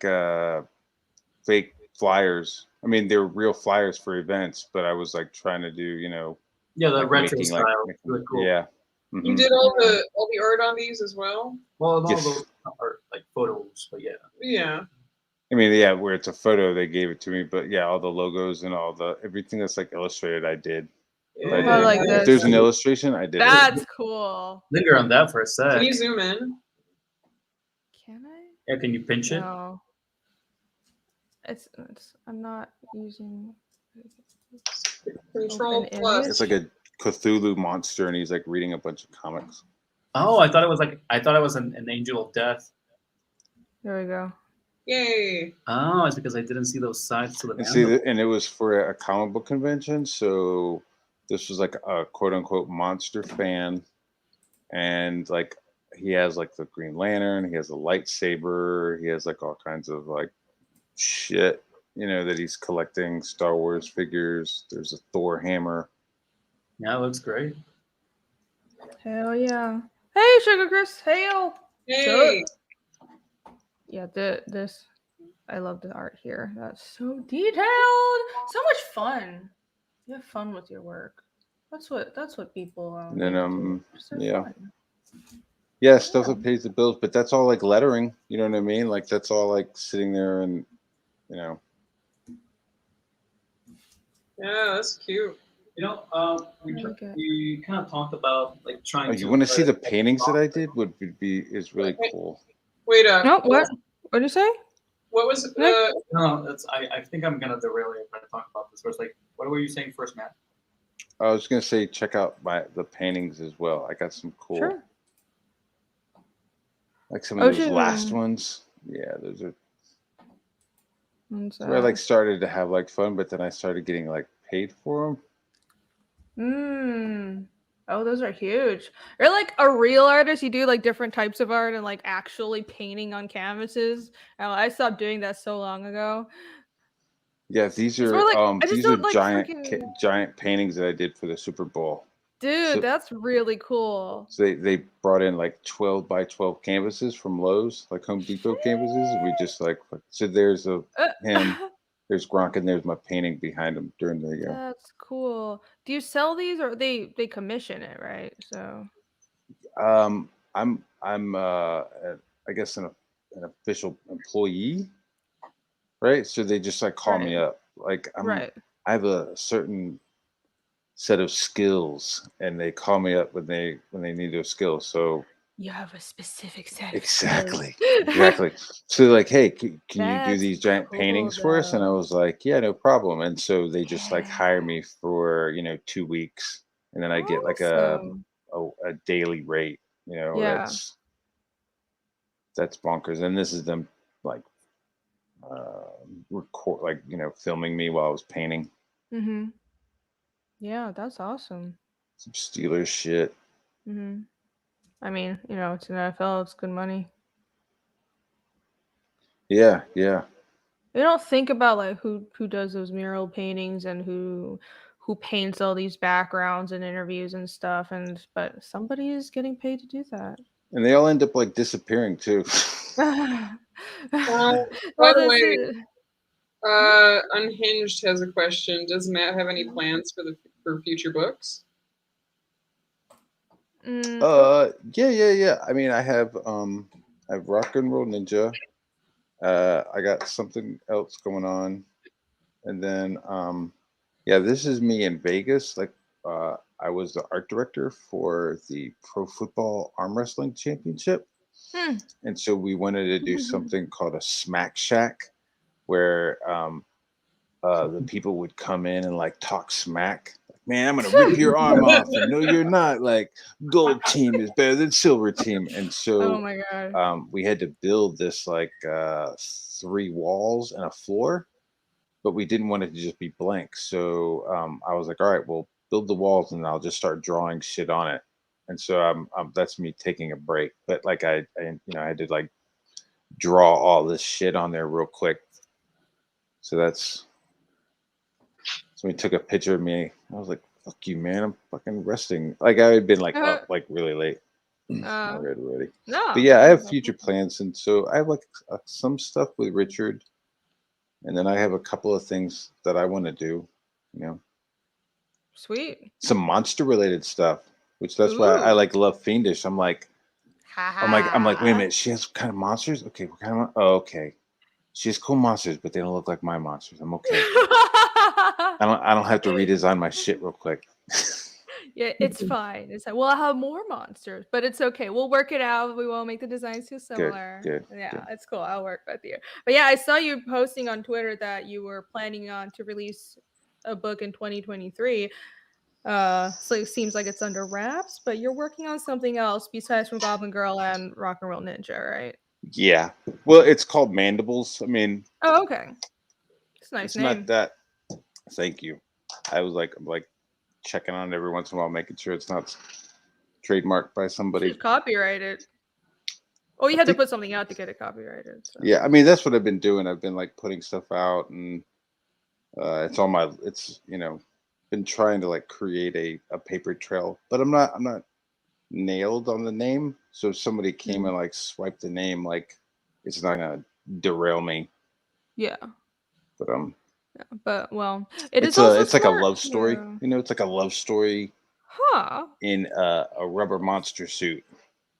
Does that make sense? Cool. Yeah. Oh, okay. This is totally not furries without the fur, guys. That's such a good title, though. Oh. It is a good title. I love it. Mandibles. Yeah, it's just stuff that I like. I like to draw monsters. I really liked like nano nature. You know, I really like close up photos of ants' faces and shit. You know, like. Yeah. Oh yeah, you can see some of my lettering. I think on some of the gridiron green stuff that I did. Where? Like the I'm just green gonna scroll stuff. through the Yeah, there you go. Yeah. There you go. That's some more ex-con. I like drawing my wife, so I was doing like cool little ex-con ads. Yeah, space zombies. So they're like talking about all the events that are going to be happening, at the con. That's a book cover. That's a logo I designed for the book cover too. Love it. I wish these images were bigger. Such low resolution. Sorry. How dare you? Yeah, everybody check this out. If you're looking at this website on your phone, turn your phone sideways. Oh, there you go. Yeah, let's link is in the chat. Everyone give this website a look. A lot of stuff on there. It's awesome. Oh, thumbnails. Oh, yeah, there you go. Here's some. So the thing that I did for the UN, not only did I do the writing and the illustration, I also did the lettering. Mm-hmm. Yeah. So. Yep. Which was a pickle. I got a question for you. Yeah, that's a lot of lettering. I got a question for you. So like I grew up on manga, and whenever I get around to like lettering my own stuff, I always like to do it with hand-drawn bubbles. But that's very un-American in its style. What do you think of that? Hand-drawn as opposed to what, computer? Yeah, just like super round, just like as opposed to using vectors or using it on. No, I don't really necessarily need them to be like perfectly round or ovals. I don't. Whatever works. I mean, I like Rain-like hammers. I like that guy's stuff. I like Narwhal stuff, and he does. I don't think he uses. I'm not stone set on any style. Whatever works. I think like manga is just, Japan is, it's weird because they're very technologically advanced, but a lot of like regular society is just stuck doing everything traditionally. And manga, they're just like very few people do manga digitally. But honestly, there are so many bonuses to doing lettering digital because you can move the speech bubble. If you draw it by hand, then it's stuck there. You can't move it. I mean, if it's in Photoshop, you hand draw it, you can move it around. But just because you do it by vector doesn't mean it can't be naturalistic. Like you can hand draw a vector shape for the speech bubble. That's actually what I do. I make sure my speech bubbles are not perfect circles. I do like yeah. a vector circle, and then I'll like move it around a bit, and depending on like how steady I want the person's voice to feel, I'll make it a little like unbalanced. That's still too regular for me. I just like, I don't know, I just like the grit of just like a hand-drawn feel of it. You could always download a stroke that looks like a pen stroke, you know, so it like the outline of the balloon doesn't look like that sharp computer the shape shape. is too even. I don't like that. Yeah, you just draw it, can see you know, that. with the Wacom tablet. Just like make it all a squiggly or any shape you want. Yeah. And we talk about that like little huff and puffs, you know, when people like, oh, the little anime, like, yeah, it's doable. I mean, anything is doable in Illustrator. I mean, yeah, it's more just like I've heard that that's unpopular for pro letterers and stuff to go with like that hand-drawn look. No, I think Phil has a really good point. I think balloon style can be paired with the art style. I think it's you have to cut whatever works with the art style and with the comic. It's not like you don't want, you know, it's like think about what works. It's just like coloring. You know, think about what works with the story. And if it's like a gritty story, maybe hand drawn gritty bubbles is to go what to do. And also just how much time and how much of a priority the project is. Because something that you're doing, you know, hand drawn will not be the fastest way to actually get a book done. Yeah. Because it's I agree with you, Zad. If you really care about a project, you kind of move other ones to go a little bit faster. Yeah. Like there's going to be some hand-drawn elements to Rock and Roll Ninja because that was the art direction for the whole book. You know, like we were like, oh, we want this book to look like you picked it up out of the gutter on St. Mark's Place. You know, like we want some like texture. So I'm like going in and like adding textures to the artwork and you know, some distresses and stuff. So yeah, I don't want it to look, you know, just computerized. But there's some stuff that's going to be like hand drawn. It's going to be cool. Yeah, it'll fit. You know, vector art is also very flexible. Just because it's vector doesn't mean it has to look stiff or all even. You can do a vector line and then tell Illustrator to do a stroke along the line and make the line like give it texture. You know what I mean? I'm not describing it well, but you can like assign whether it's just an even stroke or it's textured, and these are all things you can do, and it's with vector art still, and it'll look pretty much the same as drawing it by hand. Yeah, I mean, like you could let's say you want like a cool like Sharpie marker kind of look to your balloons. You draw a line a few times with a Sharpie marker, you scan it in, and then you can like select one of those lines and then turn that into a stroke, and then suddenly you know, you have this like cool marker look rather than, you know, oh, it's computer, you know. Yeah. It's just I just like being able the flexibility of, you know, being able to reuse the bubbles so you don't take forever drawing every single bubble, and also being able to move things around, change the sizes with vector. So it's really convenient. I wanted to point something out.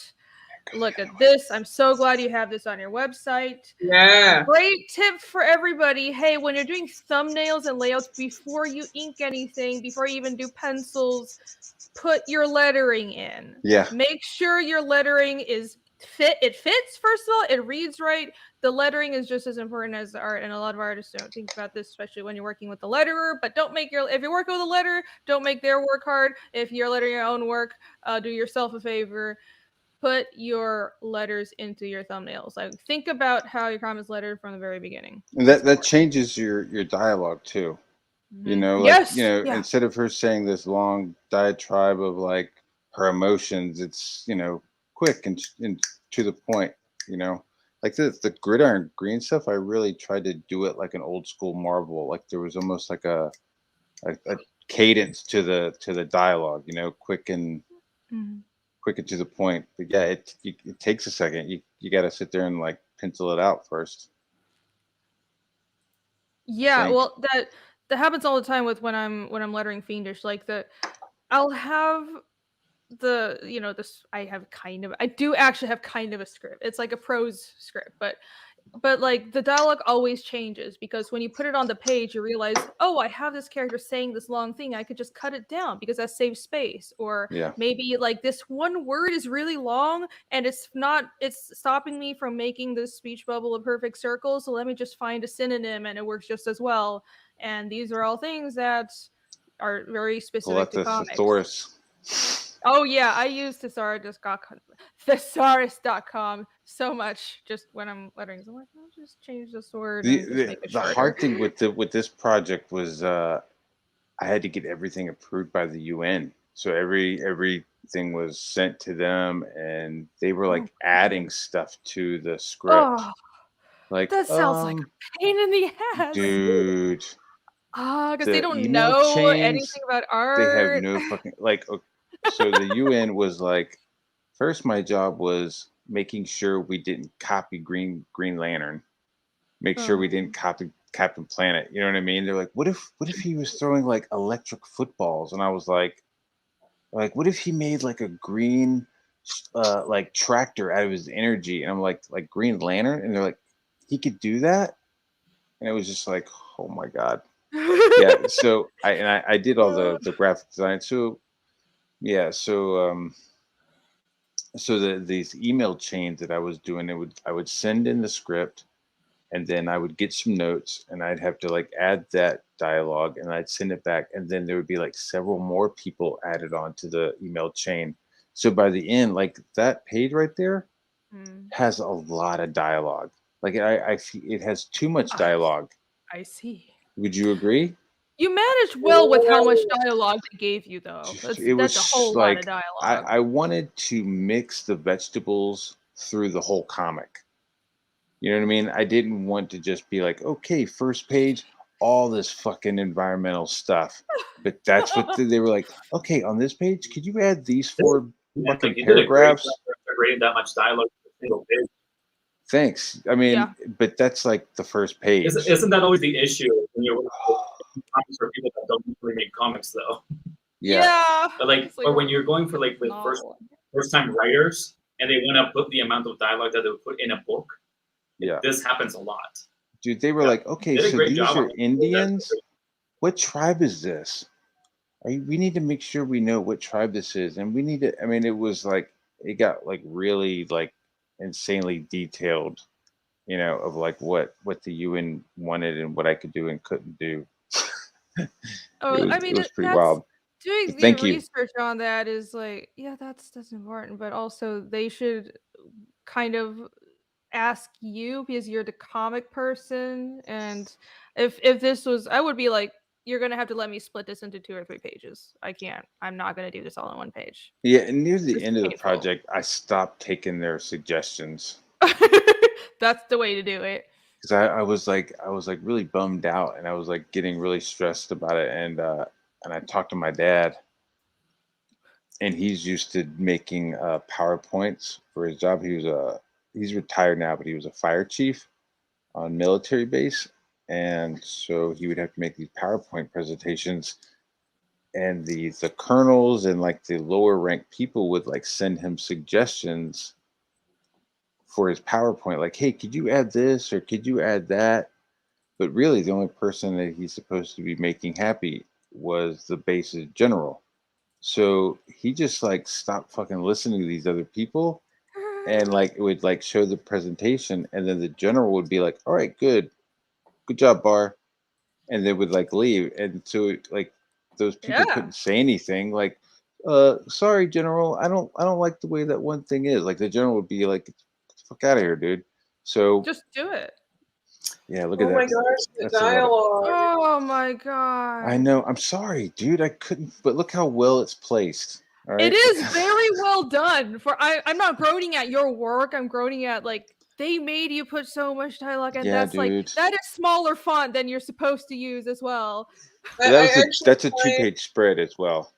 I actually FYI, so that's spread out. I actually found that placement a little confusing, but you know what? I can't blame you. You just have so much. How are you supposed to? I think it's supposed to be 1, 2, 3. No, 1. See that right? This is confusing right here. Like, am I 1, 2, 3? I can figure that out. But what order am I supposed to read this in? I guess this is happening at the same time as this, because when you're lettering, like a comic panel can be happening across a certain amount of time. It's like several people asking him questions, and he's like answering questions at the same time, and there's people who are like asking about other projects that have nothing to do with it. Yeah.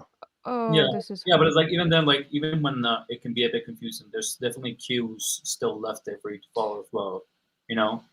So like the different elevations of the speech bubbles kind of tells you which one to prioritize. One. And these are balloons that were given to me after I did my thumbnails.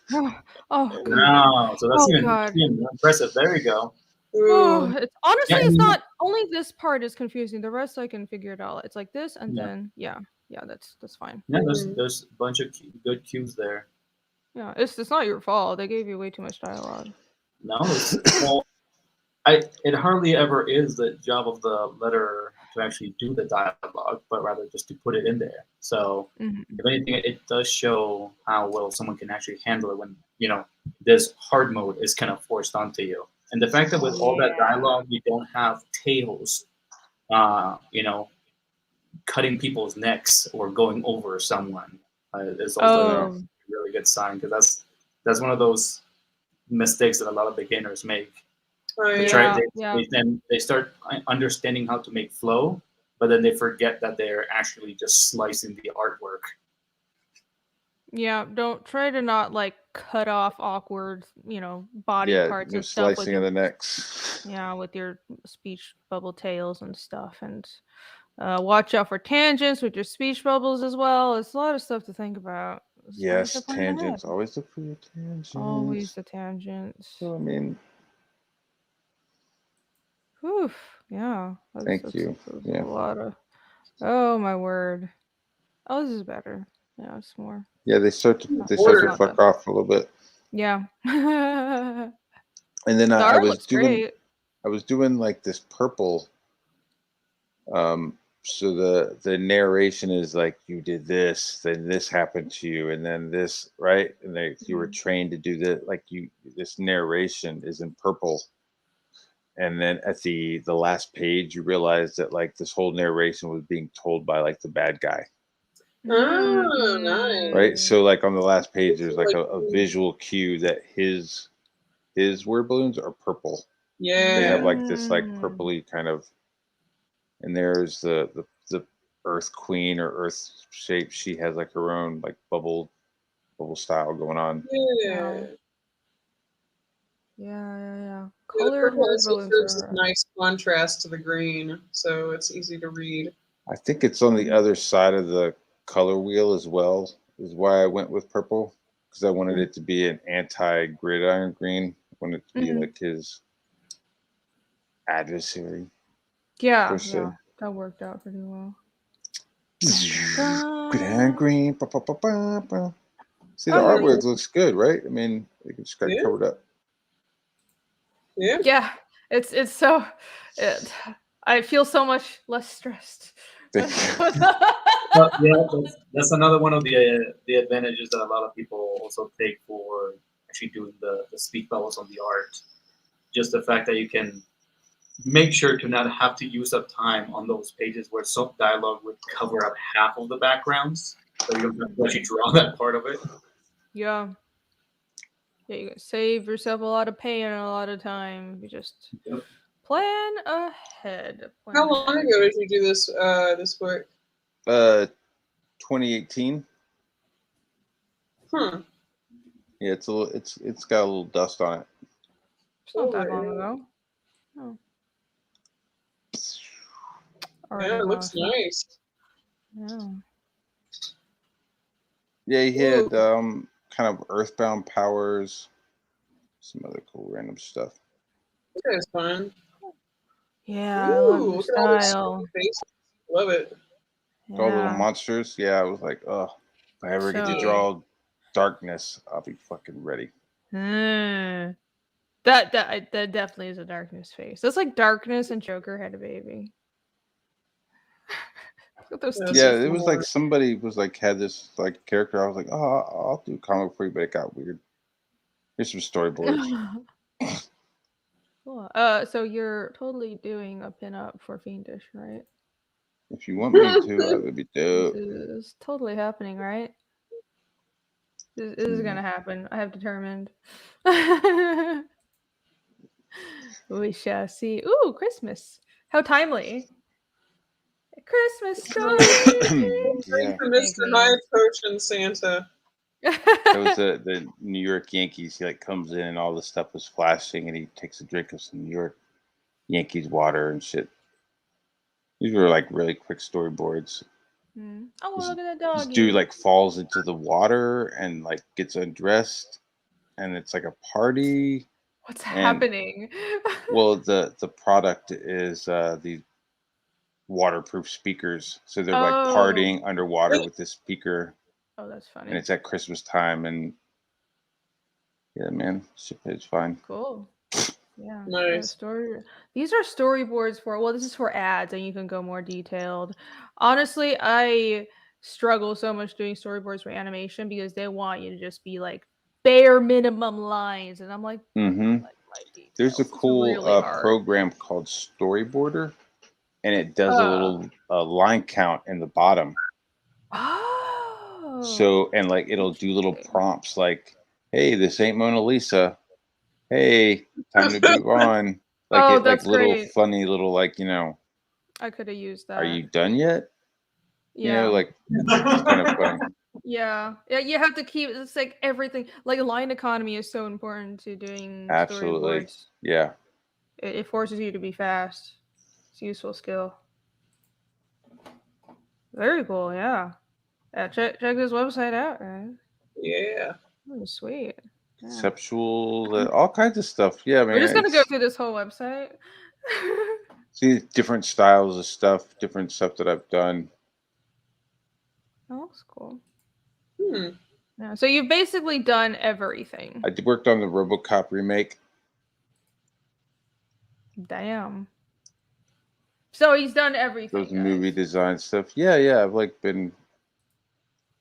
Oh, what'd you do That was some stuff. I did like the wrap. Like somebody built the structure and then sent me like the flattened out like thing. They're like, all right, this part is gonna be this, and then I just like went off.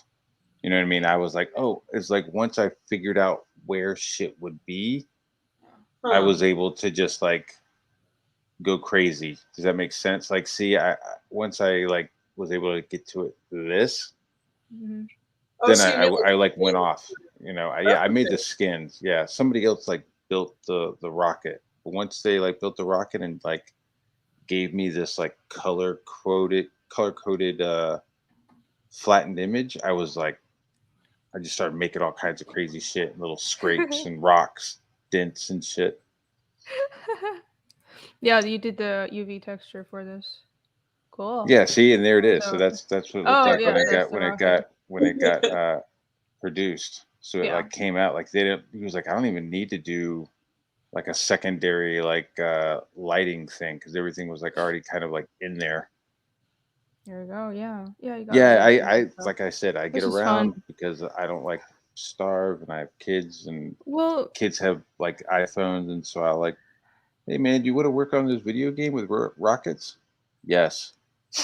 Say yes first and then figure out how to do it next. I mean, really, none of this is, if you know how to do art and you've had training in art and art is your thing, like none of these things, it's not that hard to adapt to a new job that's still art. Like if you know how to draw and you have a good design sense, then it's just like, what you're doing here, doing UV for a 3D model, it's really easy to figure out. It's just like, and even if it's like 3D modeling, if you can sculpt, you just figure out the program, but the basics are the same.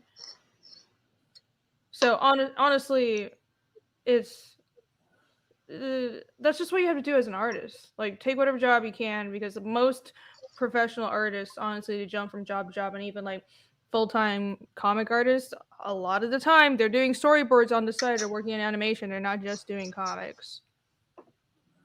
what you gotta do. Yep. Yeah, I'm gonna post this in the chat again. So check this out. Appreciate it. Thanks for having me on. Of course. It was nice meeting you too, AC and Nick. I've been waiting to. Yeah, but Yeah. I said I would have you on like months ago, and then like kind of just like didn't talk about it. And I was like, the last week I was like, yeah, Matt's doing letters on Goblin Girl, and then I had Dan on. I was like, I should have Matt on. We were talking about that. I always scroll back down to this because it's so funny. Yeah, it's not just this stream. I think every time that Goblin Girl comes up, Irene always lingers on that page. Yeah. It's funny. It's just so fun. It's like giant boobs and stuff. I think this is totally not like Matt stuff, but since we're talking about lettering, I thought I'd show. I've shown people my layouts for Phoenix before, but so as I mentioned before, I don't really do scripts. I do a prose. I write like it's basically like a rough novel. It's not like a readable novel, but then I go straight to thumbnails. But letter before you do anything else. And in my thumbnails, I have my lettering. I work out all the lettering first, and then I just start doing the panel borders and the pencils. So this is kind of how I work. I thought I'd pull this up. And also this is chapter 2. So there you go. Update on chapter 2. And this is like my lettering guide PSE because I do everything in Photoshop.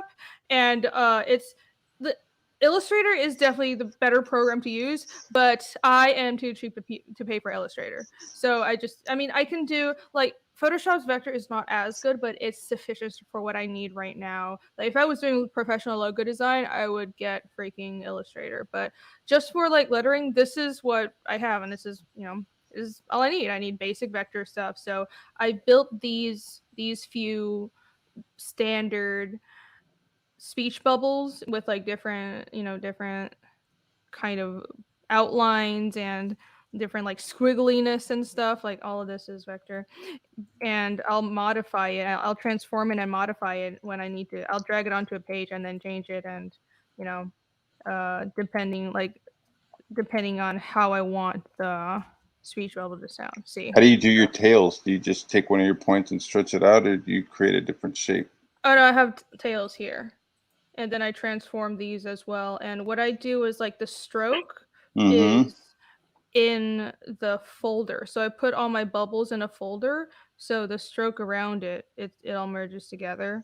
See, so in the folder, I have the effects like this. And it's just like these white vector shapes. And I stroke that. And then my lettering is on top like this. And this is do you alter the weight of those strokes at all?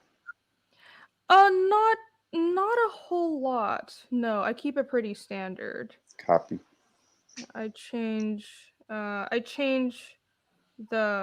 obviously I change the font size a lot. I try to be like it's just whatever fits the feeling of what's being said. If someone's screaming and I use like this different like grittier font like what's over here, but my default font is an open source font that I changed up. Like I changed the eyes, like you see how the eyes are over here, and I like some little strokes were sticking out where I didn't want them to.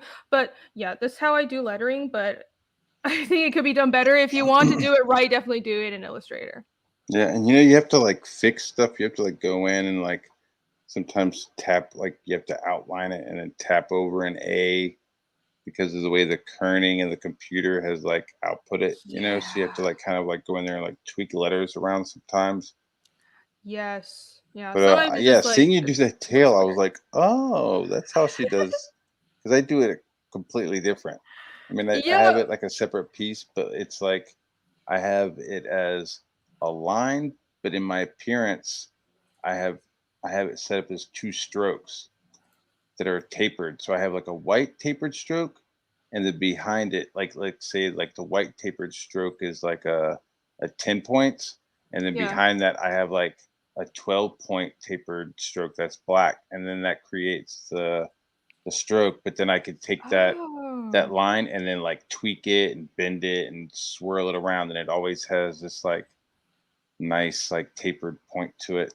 Yeah, your point would be sharper than mine, though. Yeah, it's a small thing where that's something I can build out in Photoshop, but it just didn't seem like it was that essential. But yeah, that's a smarter way to do it because having like a sharper point that looks better.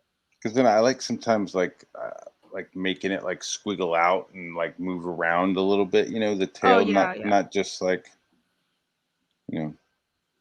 But I mean, when you move that over and all the strokes were all in one thing, that was a little wow moment for me. I was like, oh. I'm sorry, AC, go ahead. I would really I think what I would do, because I don't know, I don't use vectors, but I would probably just like draw like the white part of the tail, make it a little extra fat, and then make a selection. You can like set up an action for this so it does this all automatically. Just like make a selection that's like thinner, and then it'll just like blacken out all the stuff in between, so you have a nice sharp point that falls in line with your stroke. So that way you can just draw all of your little tails just the way you want them. The thing is that you can actually do that in vectors as well. Like, although you can actually build them one step, one point by one point, you can actually draw something and then tell the program to vectorize it so that it shapes it how you want it. So if you know the tools, you can actually get a very organic path to that. It requires a little bit of tinkering, but yeah. I am quite a novice in this area, and I guess I'm no, it's fine. It's actually like a nice thing to have actually brought up that, you know, vector is actually a really good tool for this. Because that's actually how we were taught over in SCAD. Yeah, I know that you guys were taught with vectors. I had to drop out before I got to take that class. No, but even then, like a lot of people just decide it's good to have known those skills, because if you need them, you know, they're there. I personally, even when I was doing lettering, like, it is incredibly time consuming for me because I'm not very adept at it. But you know, once you get used to it, I remember we even have like a fellow artist that from SCAD that actually liked vectors so much that he actually just completely specialized in drawing everything with vectors. And so like he's really easy with it. And it's like, wow. But yeah, it really makes those speech bubbles look so much cleaner. Yeah, vector art is very useful. Honestly, I didn't appreciate it that much until like I, you know, got to know like the type person. I started working with professional type people. I was like, this stuff is magic.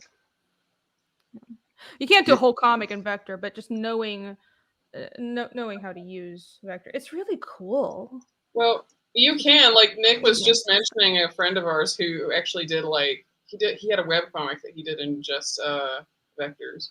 You need a really good computer that uses vectors. Like if you do tons of vector points, it kills your computer. Yeah. Yeah, that's one thing. That's also another thing, because I had shitty computers up until like a couple of years ago. So but yeah, if you can do full illustrations in a vector. I'm wrong. I have seen people do that actually. So yeah, very cool, very cool. What? Chris, the process. I see reason I don't want to control my life. What does that mean? It means undo. No. Why would you want to do that? Do you mean you want to draw more or draw better? Then you should go forward. Yeah, go forward and start drawing now. Do it. Oh yeah, man. Yeah, that's like the worst comment to make, especially in art school. So many people like get disinterested in like their own art. So it's like, oh, I give up when I see other people. So sad to hear though, because that's not how I want people to feel. And I mean, when I see people, it's I don't know. Yeah, sorry. I see there's so many artists that are way better than me, but when I see it, I'm like, that's so motivating. And I think that's the spirit to have. And I hope people can, you know, can like muster up that spirit, because like seeing someone whose art you really like, it's part of me is like, ooh, I'm really competitive, but also like that's motivating for me to get even better, and you can never stop improving. So that's how. And the reality of things is that there's always going to be someone better. So that's like, yes. Put down your own art. Oh, I mean, like it's a slippery slope. The thing is, like, I think I understand. Like, I get. It was like in favor of pessimism. No. That's not what I'm saying. I get jealous a lot and all that stuff, whatever. But that's not what I wanted to say. What I want to say is like we've met people who like, you know, like I don't know if this describes you, but like later in life that, you know, they decide to like take up art or really pursue it in one way or another. And it doesn't matter like what age you are, where you are in your life, like you can actually just like pursue art or whatever and just become crazy good. So I would never say that you can't be a good artist or any of that. Who's saying that? I don't know. Well, Christopher Who's is saying saying that? I'll never be as great as Yeah, you. who I mean, dared to say that? it's part of it is like when you see someone who's already really like or you think they're better than you, it's, you know, it's I take that as inspiration and motivation, but also you're not trying to be necessarily be better than any one person. Like you're trying to find your own style, be the best artist that you can And you be. know what? If Like, that makes Yeah. sense. I think, for example, one of our friends, like Nick Palmer, is a great example I was thinking of Nick. what like you should never really like put down your art or give up on your art, because you know he started out really rough, but he was never pessimistic about it, and he kept trying. He became way better than like most people that we've met, and the step up on his art skills was amazing. So never say that you are not capable of it. You'll see that if you really, you know, force yourself to go through with things and improve, you can probably overcome a lot of the people that you look up to. Yeah, it is never too late to pursue your dreams, and that may sound like a platitude, but it's real. It is true. You can do it if you want to. That is true. That is true. And it's, you know, people say that a lot, but really, you can do it. Nothing, like what's holding you back from starting now? Nothing. It's just, you know, it's all about your mental state. A lot of doing art and a lot about, I think, success in general, it's up in here. It's about your attitude and your you know, it's part of it is motivation. I know what it's like to lose motivation and like be, you know, just down in the dumps about stuff, but I don't know. It's that doesn't mean you should give up about what you want to do or that things will never work out. I like Brian being positive, a positive ray of sunshine as ever. I love that. Listen, every great artist, every successful person, not every successful person, because some people are just born rich, but definitely in art, whether music or film or drawing, like, dude, everybody used to be shit. Everyone started out not knowing what the fuck they were doing. Oh So, yeah. like, freaking, it doesn't matter if it's Picasso, it's Da Vinci, like, all these people you once were just as bad as you, once had no idea what they were doing, and they worked their way up, so can you. There you It's go. just putting in the time, right? I mean, is that? It's just...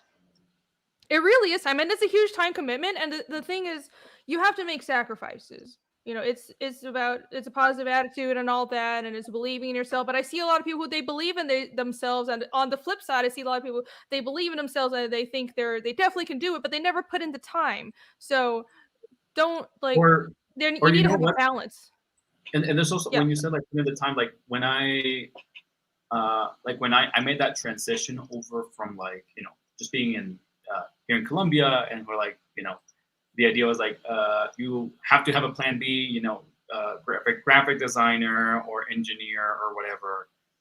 So like it was always just like work and everything during the day, and just lock my room and just draw all night so that people don't know that I'm like not doing homework, and just pass out for the rest of the day.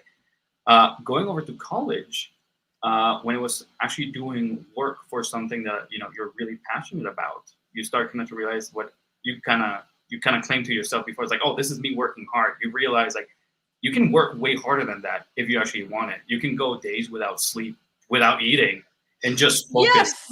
And it drives you. Like, that's not a good thing to do. Mm-hmm.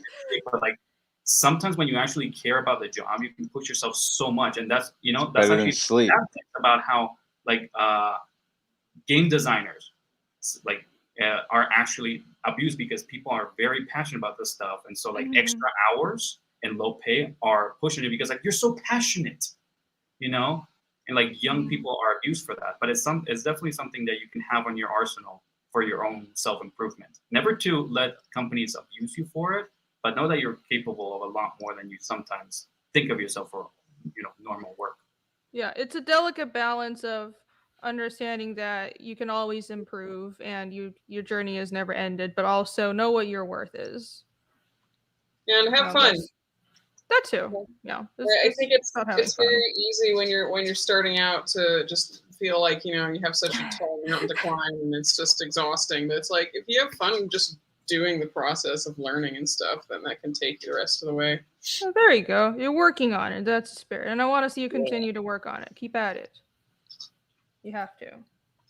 Yeah, employers do exploit passion and goodwill. The number of times I've been told, "Oh, why do you you don't need to be paid that much. You're enjoying your job." Like, fuck you too. No. Exposure. Don't deal with that shit. Like, first of all, young artists who are willing to work for exposure, work for shit pay. I mean, I get it because I've been there. I've been I just wanted to do art for a living, and I would take, as long as I could pay rent. It didn't matter if it was like I was living with 5 roommates. I would take it. I was so happy to be working in art. But that kind of devaluing of your skill set, that drives the pay for everybody down, that drives the worth of the industry down, frankly. And also, you deserve more, because if you're a good artist, this is a specialized skill, should be paid what you're worth. Yeah, we talked a lot about this at the beginning of the stream, and how people are constantly underpaid in creative mediums. One of the biggest weapons out there, and that's not just for novices, but like people that have been there for a good while. Some of these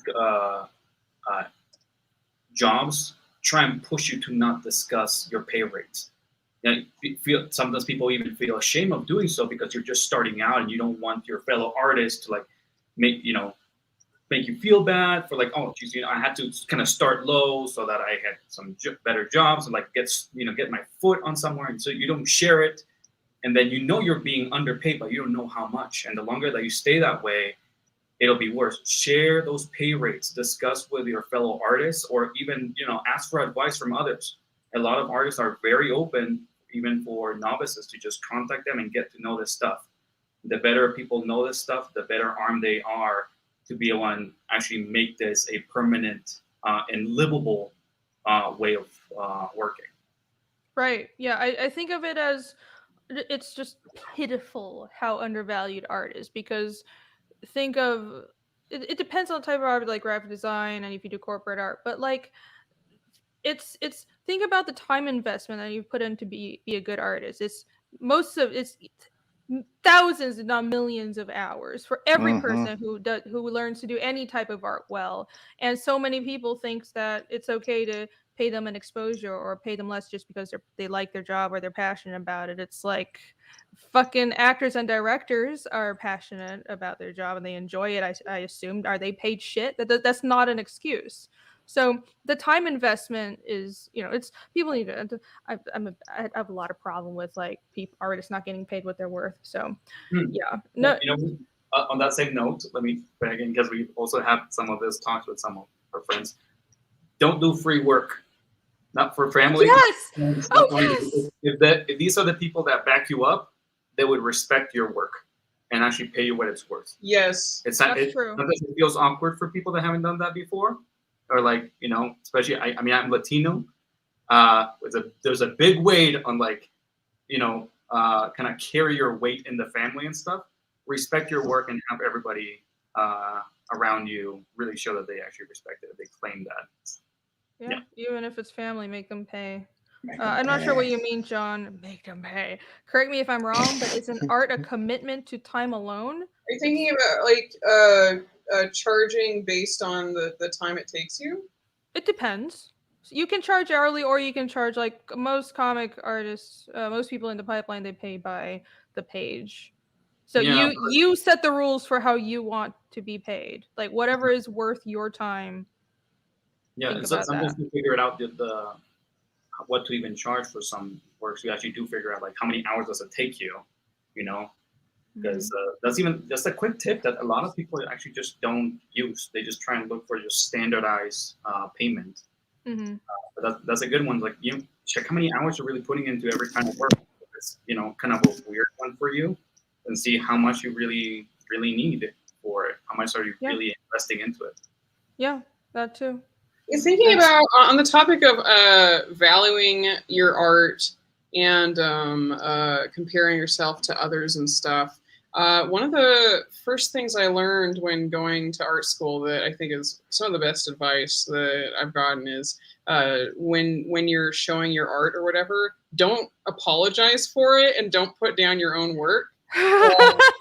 It is almost so everyone does that, and it's a bad habit of all of us. Oh my gosh! And it's a good. I'm so sorry for my work. And it's a good. Yeah. Before I open this portfolio, I just want to apologize. Oh yeah, that. What did you say? Never apologize, sir. I'm saying that saying something like that, or sorry, or like I don't, or like this is not so good, or stuff like that. Focusing on the negatives or trying to undersell or put down some of your work it tends to be a good opening for people to try and undervalue your work.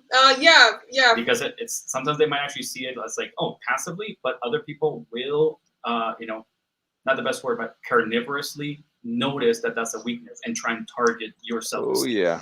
I wasn't even thinking about in the professional aspect, but yeah, you are right about that. I was just thinking about in terms of us like self-esteem and stuff. Like, just remember that you do put, like, if you put a lot of hard work into your artwork, then that is what that is worth. It is worth all the hard work that you put into it, and you should be proud of that if you did put a lot of hard work into it. Sometimes even a final project is a work in progress because you're getting better through the practice to get there. Yeah.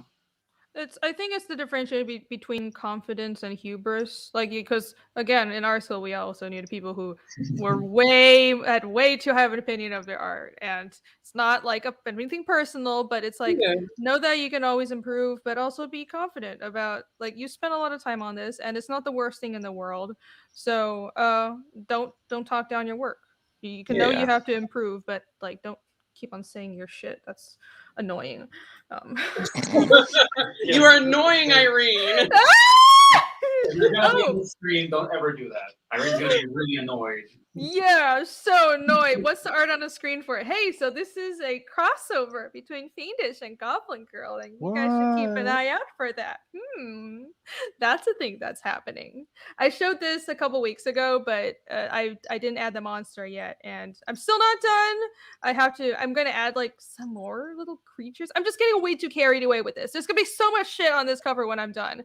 But this is my character Ragna. It's actually the little goblin on the right. That's AC's D&D or Pathfinder, character Blingo. Excuse you. Who is excuse me, how dare I? Who's become a meme on my channel, if anyone is a regular and knows. And then there's Goblin Girl, obviously. So this is a crossover that's going to, the first book is going to be released with chapter 2 of Fiendish, and then the second part is going to be with chapter 2 of Goblin Girl, and that's something that myself and Dan are working on right now, so you guys should look forward to that. It's gonna be great. Yeah. Are you done with the inks by now? I'm almost. Yeah, these inks are done. I'm gonna add bugs. I don't want to clutter it too much. I thought I left it alone for a few days because I wanted to like let my eyes rest, take a fresh look at it, and because I feel like it's missing something, but I don't know what yet. I think I can do something more.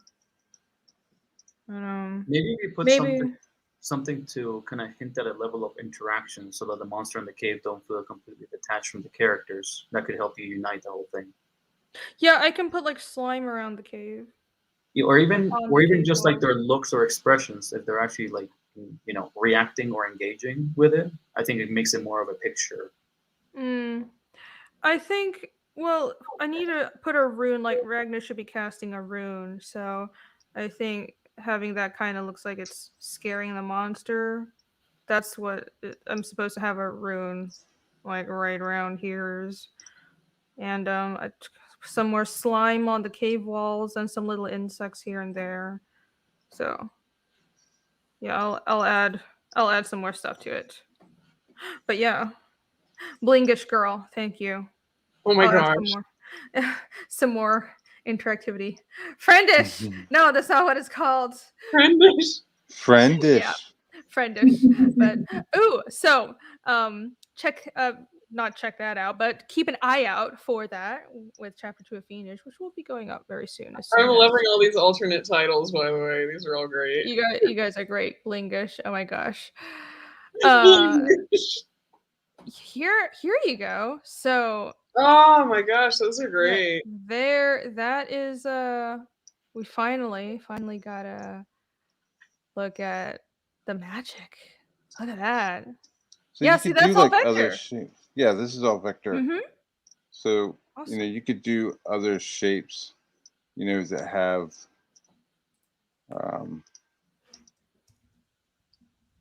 textures and stuff. So you can add a little bit of that texture, but like these, my tails are like pre-made things, so I could just there's that guy's talking over there, so I could just that's nice. You can just draw it. And then my tubing connection is just Oh man, awesome. You got your whole system set up and make it look all easy and all that. I need to learn how to do that. That's so good. This just looks like an illustration in itself. There's so much personality in it. Like the way that you're able to do the vectors in Illustrator. I love how the connection of the tail to the bubbles, there's like that little overlap. It feels really 3-dimensional. Yeah, I like that too. I mean, I could sit there and like, tweak it so that it's, you can go in there with your points and tweak it so that, that it's, all flush and stuff. But yeah, that's sweet. I love how organic those tails look. Just like that. Yeah, I like that because it adds more character to the person talking. I feel like it's, it's rather than just like a little hook, Dan asks, is Matt drawing Squidbillies? Yeah, kind of. Flexing. I mean, it's just sharing more of the awesomeness. It'll be like talk like that. It'll be like. What program is you're using Illustrator right now? Yeah, Illustrator. CS 5.5. Oh, you know what? I should. Yeah, the reason I don't have Illustrator is because I use Photoshop CC and I don't want to pay for a subscription to Illustrator. But dude, I should just get an old version of it. Yeah, I mean, I have it on a hard drive here. I could just figure out, Yeah. Well, I should look into that. It's just like Photoshop's. I don't mind paying for like the basic Photoshop from the whole like online. I mean, I know I don't like the business model either. It's like you don't own the program. It infuriates me. But all my websites are also hosted on Adobe, so I think that's worth like $10 a month. That's fine for me. But I don't like how everything is on the cloud now. Yeah, I don't like that either. It's kind of annoying. But well, I'll figure out a way. Maybe I get my hands on Illustrator. I want my speech balloons to look awesome as well. Yeah, doing your lettering and stuff, I feel like it's something you have to put time into. You don't want to rush that part of your project. And I'm glad to be doing it for Dan. Like I think me doing the lettering allows Dan to focus on other stuff. Let him focus on the boobies. On the boobies, right? Focus on the boobies. On the boobs. Most important stuff. On the important That's the selling point. Yeah.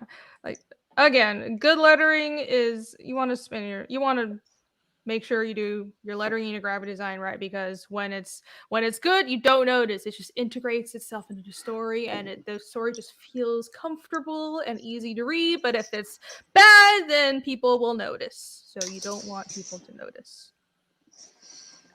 So yeah, sure. Hey everybody, that Goblin Girl. I'm gonna post that chat as that link in the chat as well.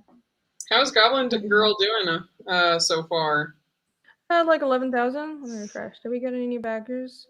I feel like go up. What's happening? Oh my god. I hate that stupid weird ad. You're on the mobile version or something. No, I'm just zoomed in. Oh, okay. I'm just super zoomed in, so like because the YouTube screen is small, I want people to see it.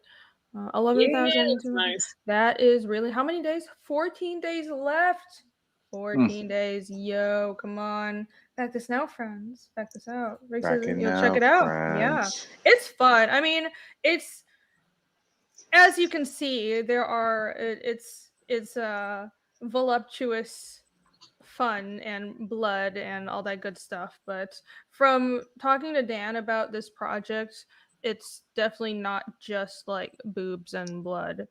There's a really interesting story here, and like I can't wait to read it.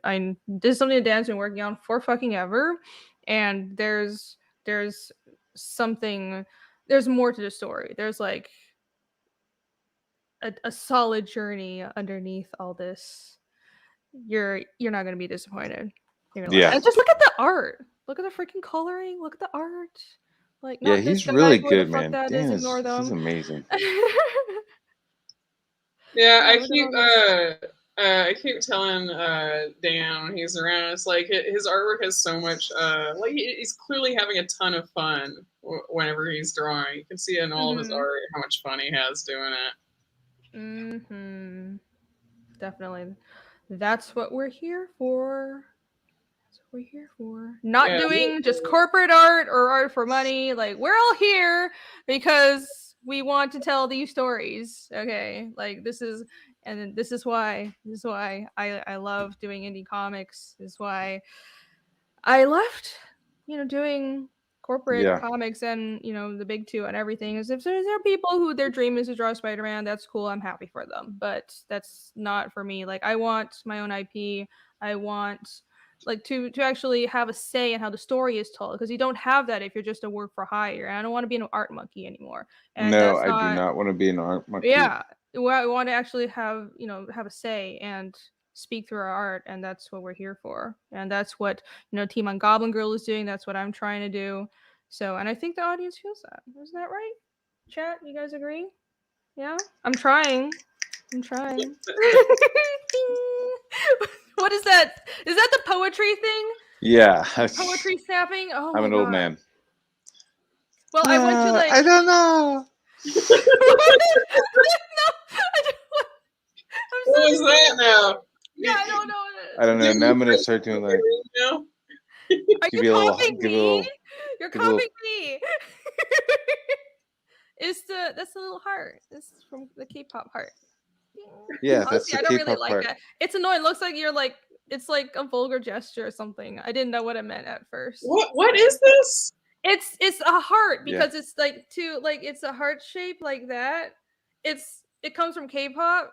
Like if they do that, you're like giving someone a heart. But I don't like it. I'm like, it's too ambiguous. You should look up. It sounds like I'm asking you for money. Like, give me my money. That's what I thought it was. I know. I was like, I thought it because I saw this video about Chez Marte. It was like this Chinese subculture, and like they copy a lot of like Korean pop stuff, and like they like walk around, and they'll like pop their collar and like flash. Because I was like, what the fuck does that mean? And like, dude, that's everyone in Asia. Like K-pop style and fashion is really, everyone tries to copy them, and it's kind of annoying. I'm giving too much finger. I need to like give more finger than thumb. It's other gestures I want to do, but no, it's there. Bing, that works. It's a heart. Young Zone is here. Hello. Good evening.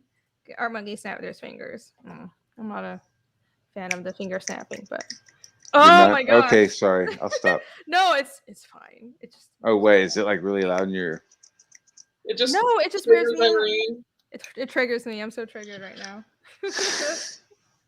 The Koreans will dominate. Yeah, the Koreans are taking over. Back Fiendish, everybody. Oh, okay. No, I like it. Yes, back Fiendish. Yeah. So. Fiendish. Okay, if you're gonna promote Fiendish, then I can deal with it. That's all I want. I think we're hitting like 2 hours 40 minutes. It's about time. Yeah. We're kind of wrapping up. It's been a while. I know you've got kids, so I want to let you go. My kids are asleep. It's time to get to work. Oh shit! Yeah, me too. Past past midnight or whatever. It's looking close to midnight. Time to get to work.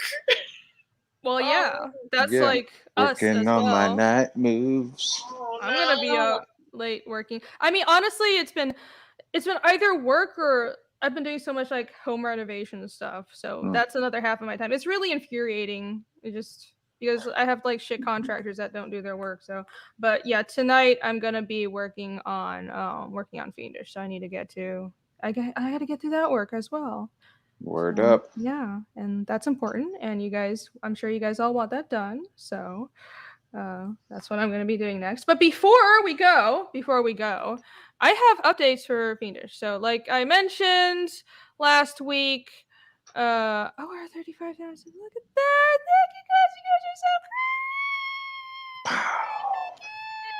great. But so we ran into printer issues, right? And that has been resolved. I'm happy to say. I have found a new printer, and it took me a few days because I reached out to several printers. I got some people have been really helpful. I got like probably like 6 or 7 recommendations from other comic artists, just from other comic artists, and just from fans, and people were really, really helpful on Twitter and really supportive. And again, I wish this didn't happen. I wish my original printer didn't screw me over with like the cover. I wish they told me right away, because if you didn't hear, the issue was I needed spot UV done on the cover, and that was a stretch goal. So I told the printer that I needed it done right away, because that's when I gave them the print files and I told them my specifications, and they said that they just said they could do it at first, but then 2 weeks later they had my print file for 2 weeks and I was ready to go to print. Then they told me at the last minute they couldn't do spot UV. So I've been hunting for a new printer that could do the cover the way I wanted, but I had to make sure that they're first of all I can afford them, because there's a few different types of printing. There's some people do like the like offset printing, but then there's web offset, which is one printer that I really liked, but they were a lot more expensive. So but also like turnaround, if they could do spot UVM, their turnaround was good. But I have found a printer now, and I'm very happy about it. And also they are like in the next state, so I might actually go there in person to check the printing and pick the books up, and I'm pretty excited about it. It's going to be a bit of a road That would trip. be really cool. Yeah, because I mean, it's just I've always wanted to do, like, I love seeing printing done. Like I love seeing the process, and I want to like be there to, Are you gonna videotape it? Or are you gonna be like how it's made? If they let me, I want to do that. How it's made. Yeah, I'm gonna do a video. Yeah, if they don't mind. But I mean, it's that would be so dope to like yeah. watch them. Like be like, can I just like watch you like make the plates and load the paper and like print the colors? Like, man, that would be really, really fucking cool. That would be fucking awesome. Cutting the paper and stapling it all together. Right. You see their huge printing presses. Like they might be like, nah, you're just gonna be in the fucking way. But I emailed them. I'm gonna ask them if they'll let me go down and do all that. And yeah, $1 million bet. I think they'll let you do it. Yeah, maybe. Just do, yeah, exactly. Pull your hair, just kind of like do the little stars. I don't know. Yeah, they'll be like, yes, ma'am. Where would you like to go? Where would you like to go? AC wants to strangle me right now. But no, I'm very happy that, yes, Dunringle. Oh my gosh, a new printer. I slur my words sometimes, and it's just because I talk weird. As long as he does a good job, he could be nude, or he could wear an apron, whatever, right? Yeah, whatever. I don't mind. As long as it's all in reg, and get you what you want. As long as my book gets done, it's all good. Not PDP's working printer. Late at night, just buck naked. We're going in some other territory. Sorry. I don't mind that. I wouldn't mind that. I love my hunks, but hey, if I do go to Florida and that's my printer, I'll be extra happy. What? Irene comes in. She's like, "Hey, I'm here to pick up my books." The guy's like, "Oh yeah, let me give you a tour." And he's just like butt naked, just strips. I'll be like, "Well, okay, so the books." Yeah. Well, he's like wearing an apron, and you don't realize he's buck naked until he turns around and starts walking into the press, and you see his little Florida tan butt cheeks, all brown, like cheese. Little buns. I wasn't aware that people had like these fantasies about printers. But okay, apparently that's. This is our job, Yeah, right? We're creatives, right? We're like natural creatives. Just give us a little bit of storyline, and we'll go with it. Yes. They're just like, I get you, dude. That's my job. With you guys. No, it's not Patrick's printer. I really like them. I talked to them, but they were actually too expensive for me because they use a different kind of process from printing.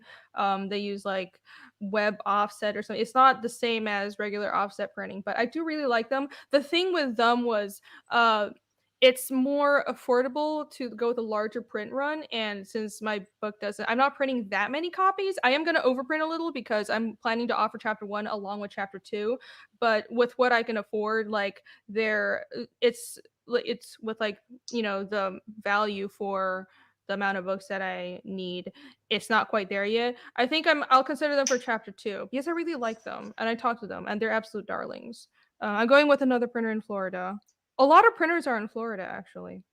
I think they have like the government offered some kind of like tax incentive or some like program to bring printers into Florida a few years ago. I heard, which is kind of interesting. But yeah, yeah, it's another another place in Florida. So, yes. I found naked printer should be a stretch goal for the next campaign. hey, listen, if that's what everyone wants, I'll make it happen. So the book is we're gonna get a printer, and I'm going to, you know, go over the print file. The print file is all ready, but every printer has different specifications. I want to make sure everything is all lined up. And as you all might have heard, apparently there's a printer short or a paper shortage, and that might slow things down more, which I'm again not happy about. But they said the turnaround time should be 2 to 3 weeks. So that means, and they were being generous. They said like they're giving me extra time because like usually they would be able to do it in about 1 or 2 weeks, but because of the paper shortage and all this shit going on, and also it's Christmas, 2 to 3 weeks. But I'm just trying to keep everyone updated about that. That's what we're looking at right now. But I'm trying to move things forward and get this on into the machines I'm printing as soon as possible. So I'll keep you guys updated. Right, yep. And John asked, and also I think someone else was asking earlier about your shirt.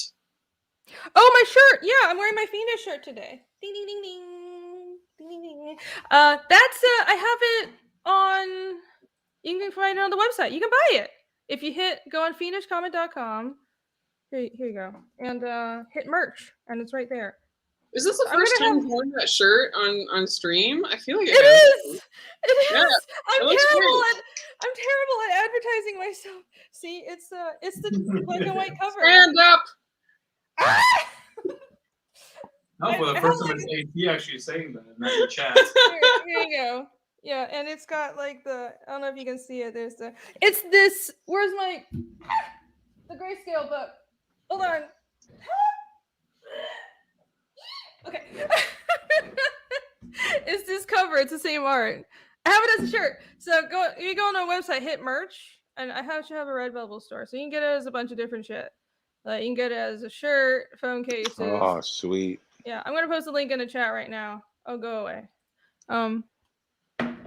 Yeah, I don't really advertise it because the thing is, I made this shirt for myself.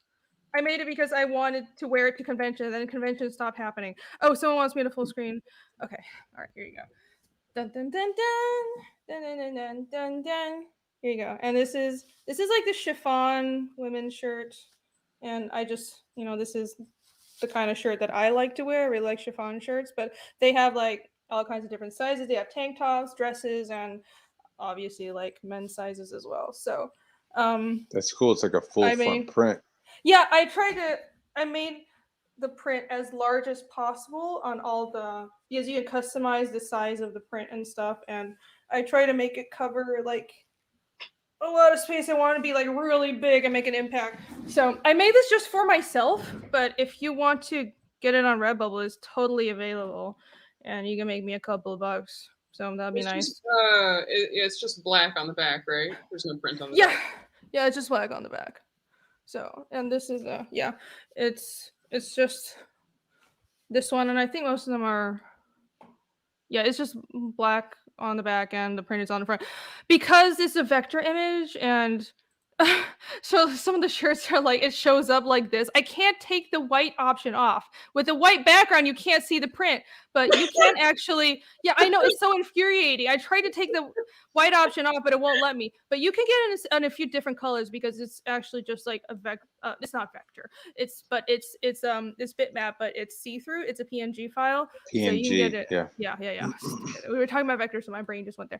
But you can get it in a few different colors. So, yeah, a bunch of different. Oh, this is the one that I have right here, and you can get it as totes and all kinds of shit too. So there you go. Yeah. So yeah, check it out. Full frontal print. Yeah.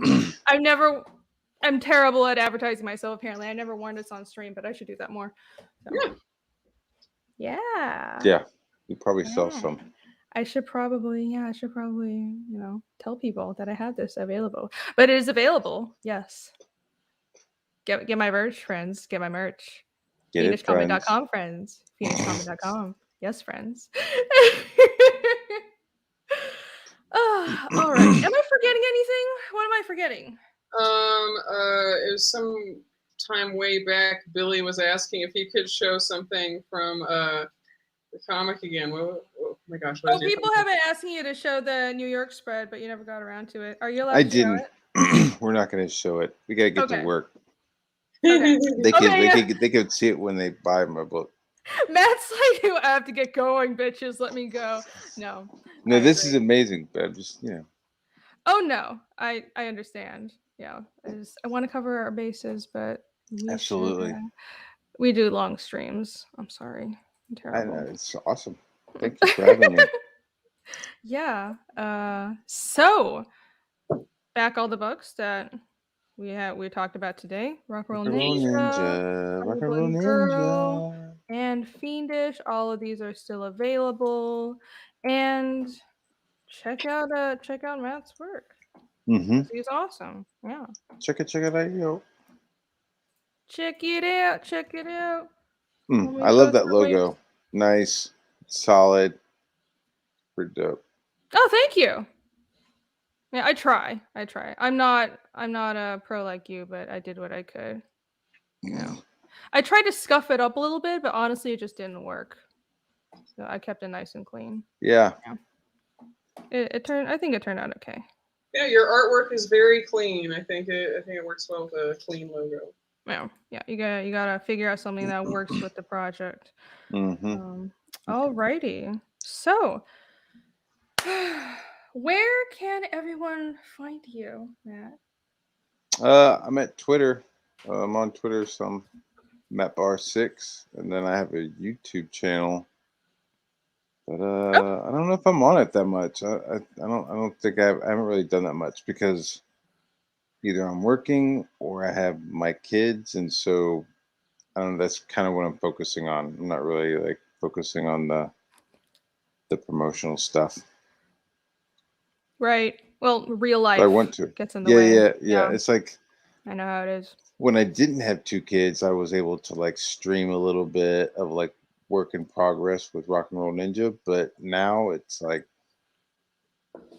I don't get to do that. It's like I work a little bit during the day when everybody's taking a nap. Like I'm drawing real quick, and then somebody's awake. I gotta walk away. So it's just not streaming right now. Isn't just in my cards. Right. Oh man, I don't even know what I would do if I had to take care of 2 kids on top of all this. Oh my word. Love my kids, but man, holy macadamia. Yeah, I hear they're a lot of work, but they're lovely.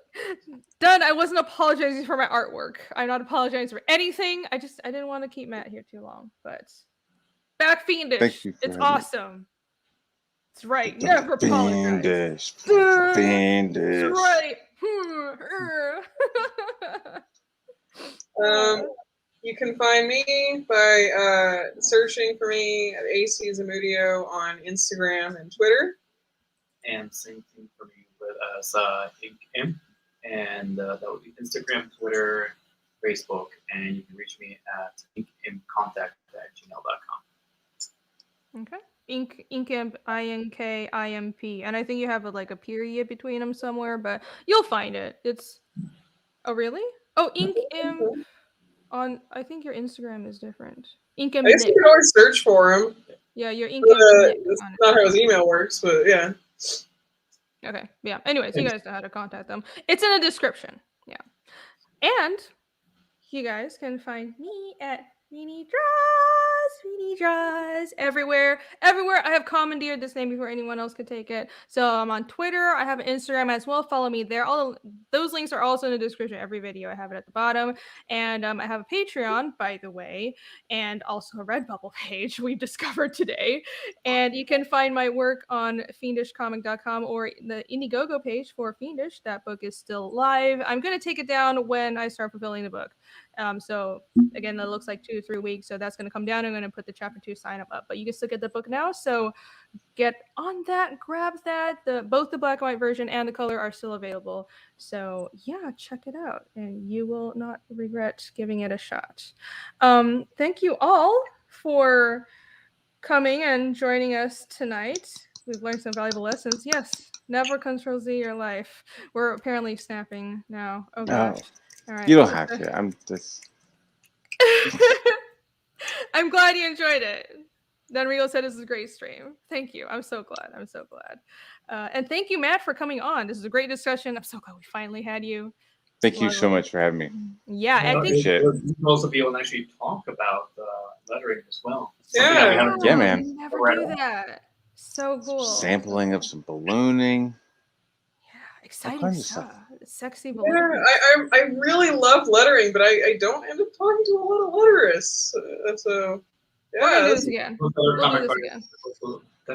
want to talk about it too. So we'll do this again. Yeah, we'll talk about more sexy lettering. So is there Pathfinder stream? Sexy lettering. Yeah, this Sunday. Terrible singer. Is it this weekend? Yes, Our Pathfinder stream is this weekend. So this Sunday at 1 p.m. EST on my channel, we're going to be doing another session of Pathfinder. So come join us then. And then next week, I also have an awesome guest lined up. So same time, 8 p.m. EST in my channel. Join us for another episode of the Hellion Art Show. And I will see you all around and see you all on Sunday and on the twits and all that. So thank you all. Have a good night. Everybody. Good to see you all, chat. Bye.